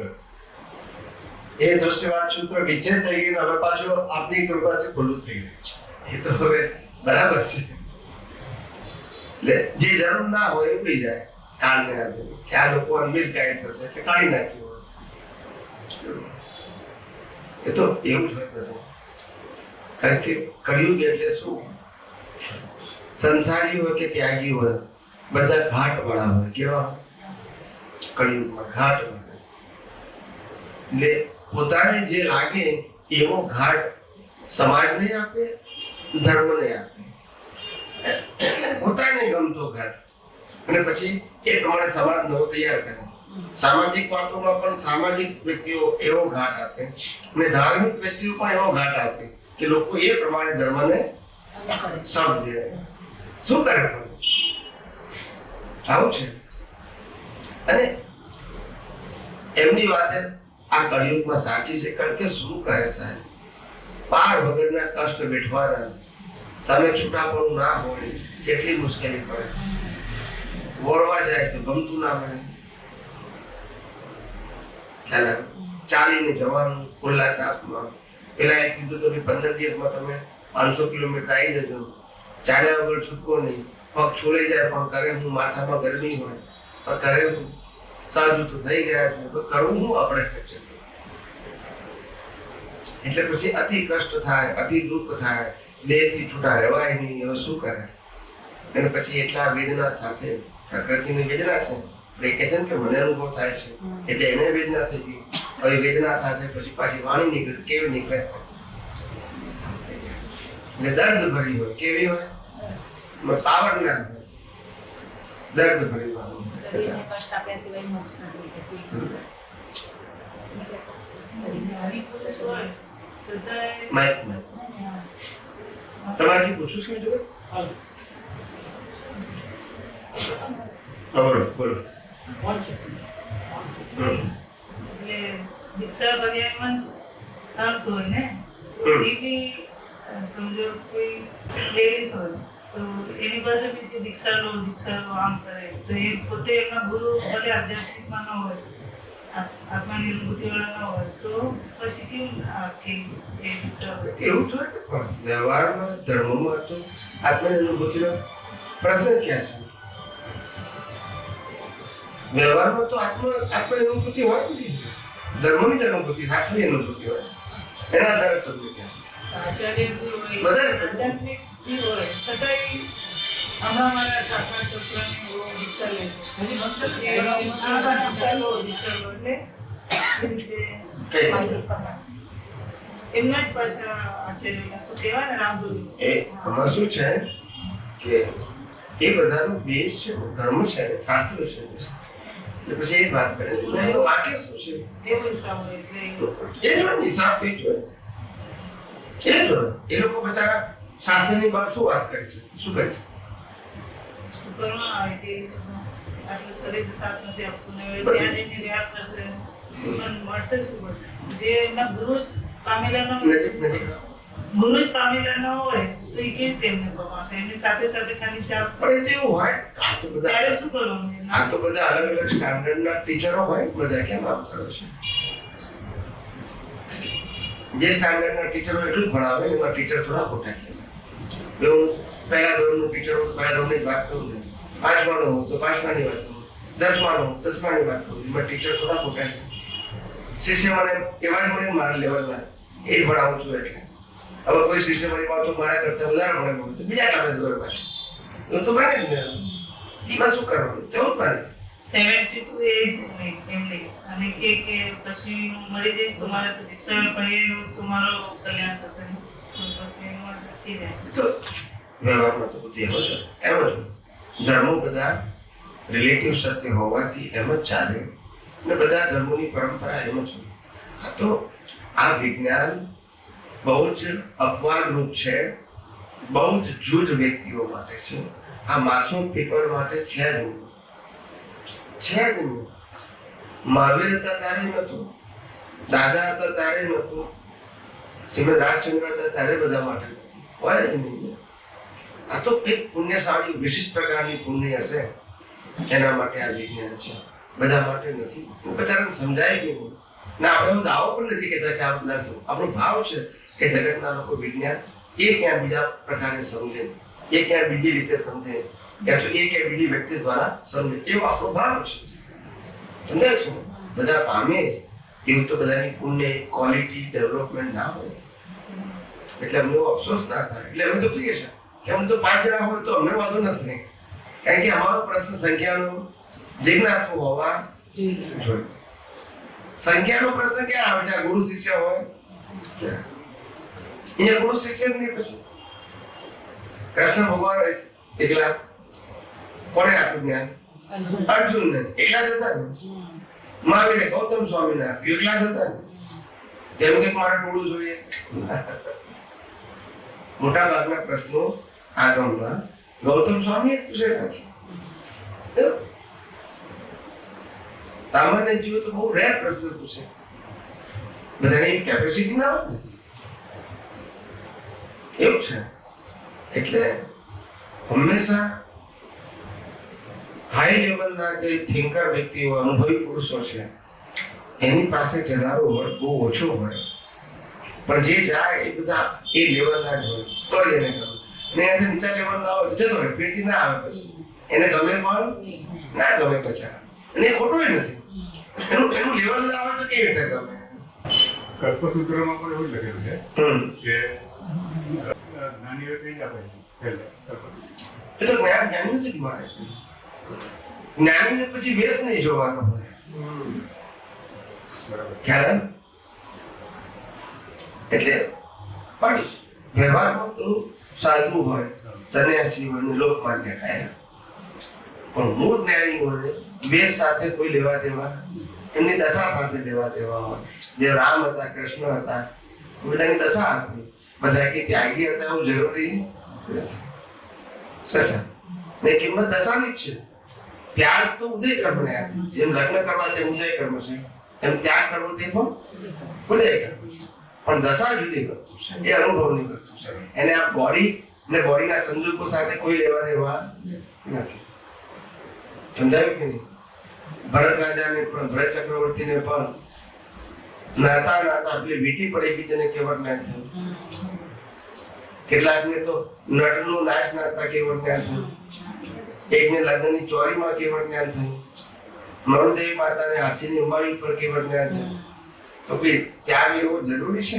એટલે મીન્સ ત્યાગનો આપણે વિરોધી નથી, પણ ત્યાગ લો એટલે જ કેવળ જ્ઞાન થાય એવી કોઈ કન્ડિશન નથી.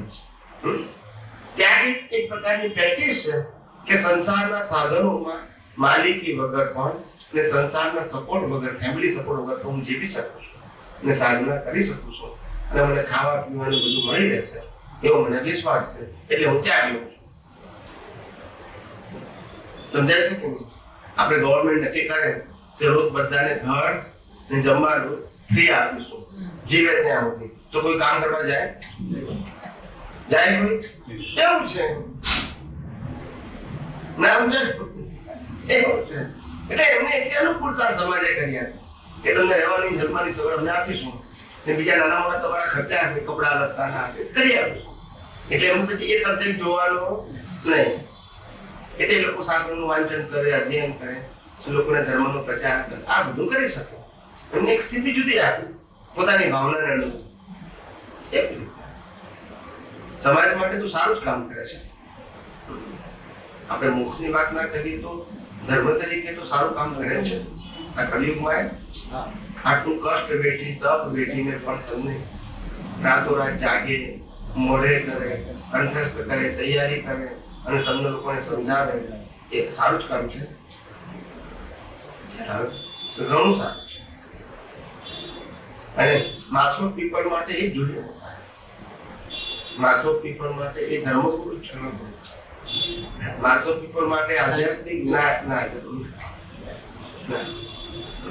પીએચડી થાવ ને, પીએચડી એક સ્ટુડન્ટ, બે સ્ટુડન્ટ, ત્રણ સ્ટુડન્ટ હોય, કેટલા ટીચર ક્યાં તૈયાર કરે? પ્રોફેસર એક, બે, ત્રણ સ્ટુડન્ટ તૈયાર કરે.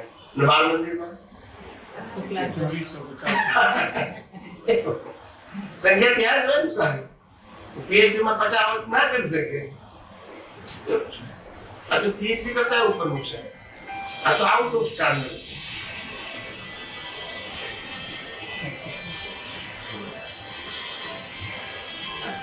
ભાવ કરવાની શક્તિ ના હોય તો ચારે ગતિમાં આત્મજ્ઞાન તો છે ને. પછી ભાવ કરવાની તો શક્તિ હોય તો આત્મજ્ઞાન ચારે ગતિમાં આત્મજ્ઞાન પ્રાપ્ત કરી શકે. તો પછી આપણે કીધું ને હમણાં કે કરતા હોય કે આમાં નરકમાં ને તિરેંજમાં ભાવ કરવાની શક્તિ ન હોય એટલે ઉદય મન, તો પછી કેવી રીતે આપણે શું આત્મજ્ઞાન તો હોય જ નહીં ને. ચારે ગતિમાં છે ને આત્મજ્ઞાન. ના, મનુષ્ય ગતિમાં જ. હા મન. મનુષ્ય ગતિ સિવાય એકેય ગતિમાં ના હોય આત્મજ્ઞાન. આત્મજ્ઞાન ના હોય, કેવળ જ્ઞાન ના હોય, પુરુષાર્થ નહીં. બધું મનુષ્યમાં જ છે. ત્યાં આત્મજ્ઞાન ના હોય. આત્મજ્ઞાન દેવલોકમાં ના હોય. સહાયક સ્વરૂપીથી દેવ કહેવાય. શું કહેવાય? વૈમાનિક દેવ. સહાયક સ્વરૂપી કહેવાય. એક બે ભાવમાં મોક્ષે જવાના, પણ ત્યાં સહાયક સ્વરૂપી જ ના. સહાયક સંકેત પ્રાપ્ત થયા પછી પુણ્યને આધારે દેવલોકમાં ગયા.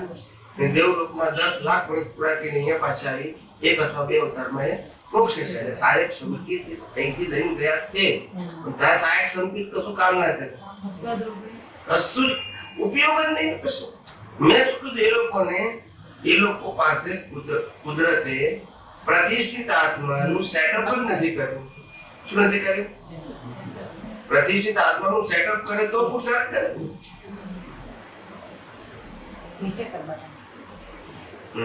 બોલો.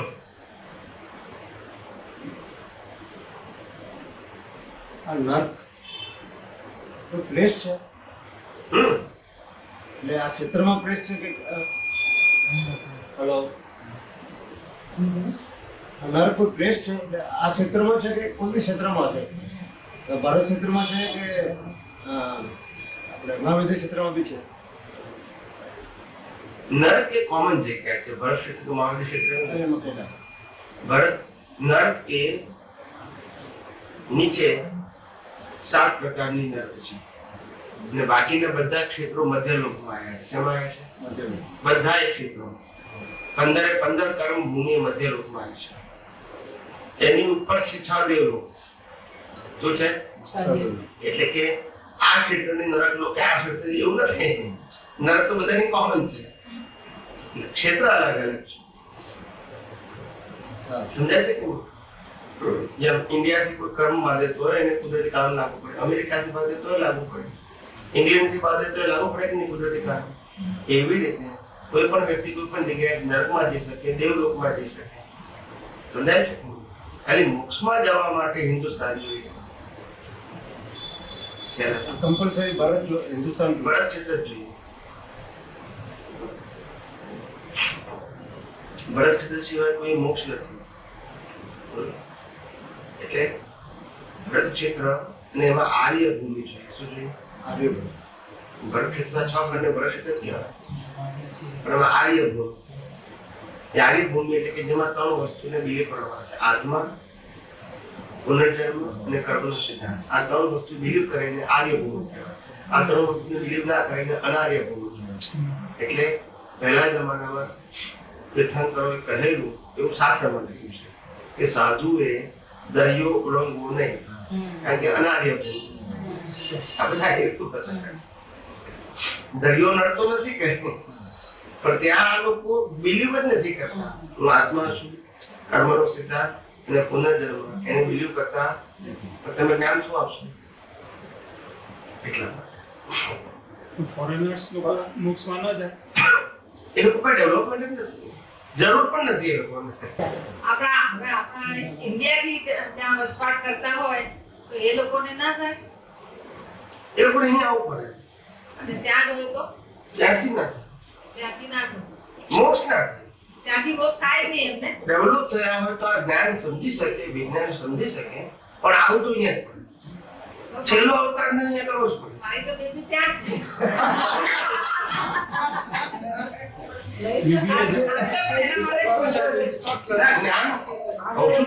અહીંયા ડેવલપ થઈને ત્યાં ગયા છે ત્યાં જ્ઞાન અને વિજ્ઞાન સમજી શકે. રિટાયર થાય ત્યારે એ બોલાવી લો. પણ એવું છે કે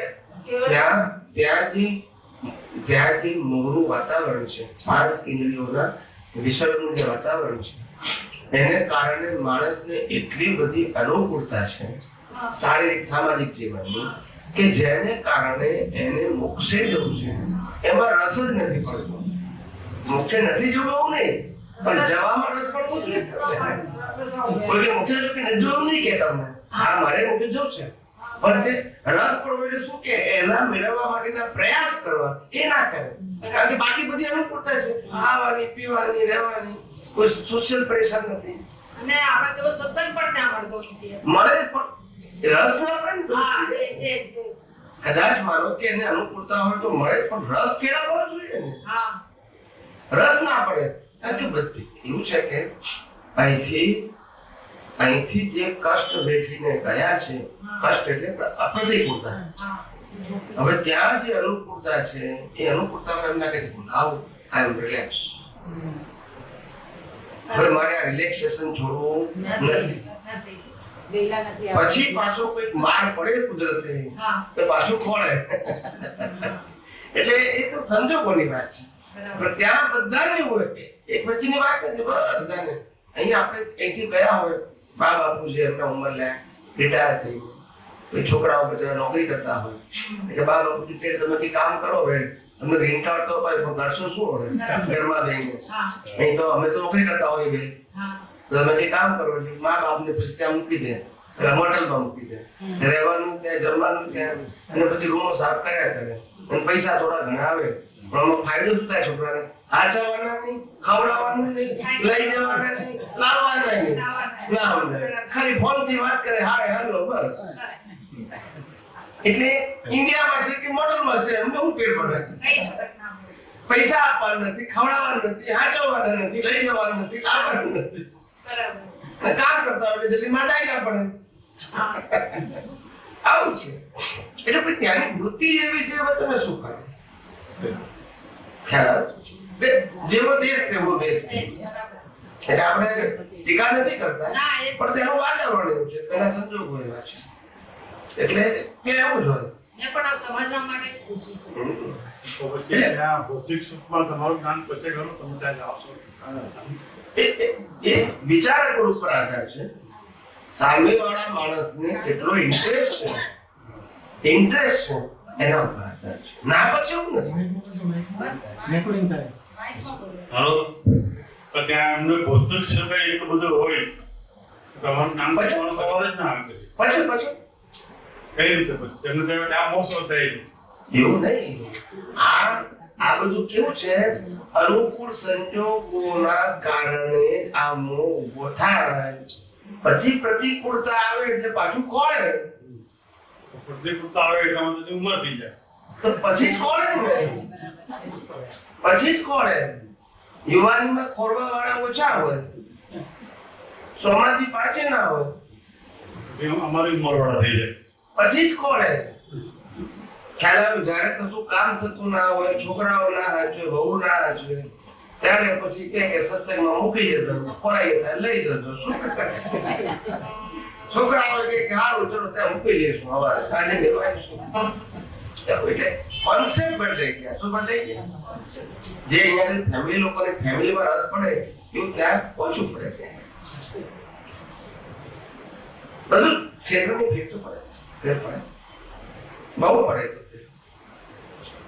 એટલે આ તો તમને લોકોને બહુ આશ્ચર્ય થાય કે અમે પોતે અમેરિકાની અંદર 5 વર્ષ જોબ કરવા ગયા ને છતાં જ્ઞાન અને આ અમારું વ્રત એ સાચવી શક્યા, એકલા રહેવા, પારકાના ઘેર. એ બહુ આશ્ચર્ય કહેવાય. શરીરમાં સમજાય છે? પારકી વ્યક્તિના ઘેર રહેવાનું, ખાવાનું, પીવાનું, કામ કરવાનું, ત્યાંના લોકો સાથે, કોઈ સગા સંબંધી નહીં, કોઈ મિત્ર નહીં, ને આવી કન્ટ્રીમાં 5 વર્ષ રહેવાનું, અને અનેક વ્યક્તિઓ સાથે પરિચય, જોબ કરતા હોય તો પરિચય હોય ને, છતાં જ્ઞાન બી સાચવવાનું અને વ્રત સાચવવાનું, એ આશ્ચર્ય કહેવાય. એ સામાન્ય વસ્તુ ના કહેવાય, પણ એ તો ઇતિહાસમાં લોકો લખશે. અત્યારે બધું સામાન્ય લાગે આપણને. શું લાગે? આ બધું આશ્ચર્ય કહેવાય. સ્વામી વિવેકાનંદ તો થોડા સમય માટે ગયા હતા તો આપણો ઇતિહાસ લખે એવું છે. એટલે એટલું સહેલું નથી એ સ્થાનની અંદર પ્રવચન આપીને આવતા રહેવું એક જુદી વસ્તુ છે. અને ત્યાં જીવવું લાંબા સમય માટે 5 વર્ષ લઈને નાનો વર્ષ તો નાનો સમય તો ના કહેવાય. સારું છે. ત્યાં તમારું ટેસ્ટિંગ થાય. શું થાય? ભૌતિક વેદમાં ફસાય નહીં. બહુ. બાકી ત્યાં બધે ફસાવા માટેની બધી જ અનુકૂળતા હોય જ. અને ઇઝીલી અવેલેબલ પાસે. કેમ? Easily. It is not a tough. બરાબર છે. ત્યાંના 5 ઇન્દ્રિયોની માયાજાળમાં ફસાવવું એ બહુ જ સહેલું છે. અને ત્યાં તમને બધું મળી આવે. શું કીધું? બધું મળે. પૈસા હોય તો મળે, ના હોય તો મળે. એવું છે ત્યાં વાતાવરણ જેવું છે. કારણ કે ત્યાં ઇન્ટરેસ્ટ જુદો છે. 5 ઇન્દ્રિયો વિષયો તે ઇન્ટરેસ્ટ. તમે સુખી છો, દુઃખી છો, એ ઇન્ટરેસ્ટ આવું છે. એટલે ત્યાં એ ટાઈપના વાતાવરણના આધારે કોઈ પણ વ્યક્તિ ગમે ત્યારે કાચો સ્લીપ થઈ જ જાય. એટલે સ્લીપ થવું એ કોમન વસ્તુ છે. એવું નહીં કે આ ખરાબ માણસ એટલે સ્લીપ થઈ ગયું. થઈ જ જાય બધા. એમાંથી બચવું એ સ્પેશિયલ કહેવાય. સ્લીપ થવું તો સામાન્ય વસ્તુ છે. પણ એટલે આ વિજ્ઞાનની દ્રષ્ટિ, પોતાનું ડેવલપમેન્ટ, આ બધા સંજોગો, આ બધું એવું લાયા હોય ત્યારે આ થઈ શકે. બાકી કોઈ ચમત્કાર થઈ શકે નહીં. ચમત્કાર કશું નહીં. કશું કોઈનાથી ના થાય. ચમત્કાર છે જ નહીં. છે જ નહીં. ચમત્કાર એટલે શું કે વધારે બુદ્ધિ વાળા ઓછી બુદ્ધિ વાળાને મૂર્ખ બનાવે એને નામ ચમત્કાર. વધારે બુદ્ધિ વાળા ઓછી બુદ્ધિ વાળાને મૂર્ખ બનાવે એનું નામ ચમત્કાર. અને બની જાય. ખ્યાલ આવે? બરાબર છે. દુનિયા આમ જ ચાલે ને સાહેબ, આમ જ ચાલે. આપણે 6:30 થઈ ગયા. સમાપ્ત કરી જમવાનું મચ્છર થાય. હે અંતર્યામી પરમાત્મા, આપ દરેક જીવ માત્રમાં વિરાજમાન છો, તેમજ મારામાં પણ વિરાજેલા છો. આપનું સ્વરૂપ તે જ મારું સ્વરૂપ છે. મારું સ્વરૂપ શુદ્ધાત્મા છે. હે શુદ્ધાત્મા ભગવાન, હું આપને અભેદ ભાવે અત્યંત ભક્તિપૂર્વક નમસ્કાર કરું છું. અજ્ઞાનતાએ કરીને, અજાગૃતિએ કરીને મારાથી જે કંઈ પણ દોષો થયા છે અને થાય છે તે સર્વ દોષોને આપની સમક્ષ જાહેર કરું છું. તેનો હૃદયપૂર્વક ખૂબ પસ્તાવો કરું છું અને આપની પાસે ક્ષમા પ્રાર્થું છું. હે પ્રભુ, મને ક્ષમા કરો, ક્ષમા કરો, ક્ષમા કરો અને ફરીથી આવા દોષો ક્યારે પણ ન કરું એવી આપ મને શક્તિ આપો. હે શુદ્ધાત્મા ભગવાન, આપ એવી કૃપા કરો કે અમને ભેદભાવ છૂટી જાય અને અભેદ સ્વરૂપ પ્રાપ્ત થાય. હવે તમારામાં અભેદ સ્વરૂપે તન્મયાકાર રહીએ. જય સચ્ચિદાનંદ, જય સચ્ચિદાનંદ, જય સચ્ચિદાનંદ.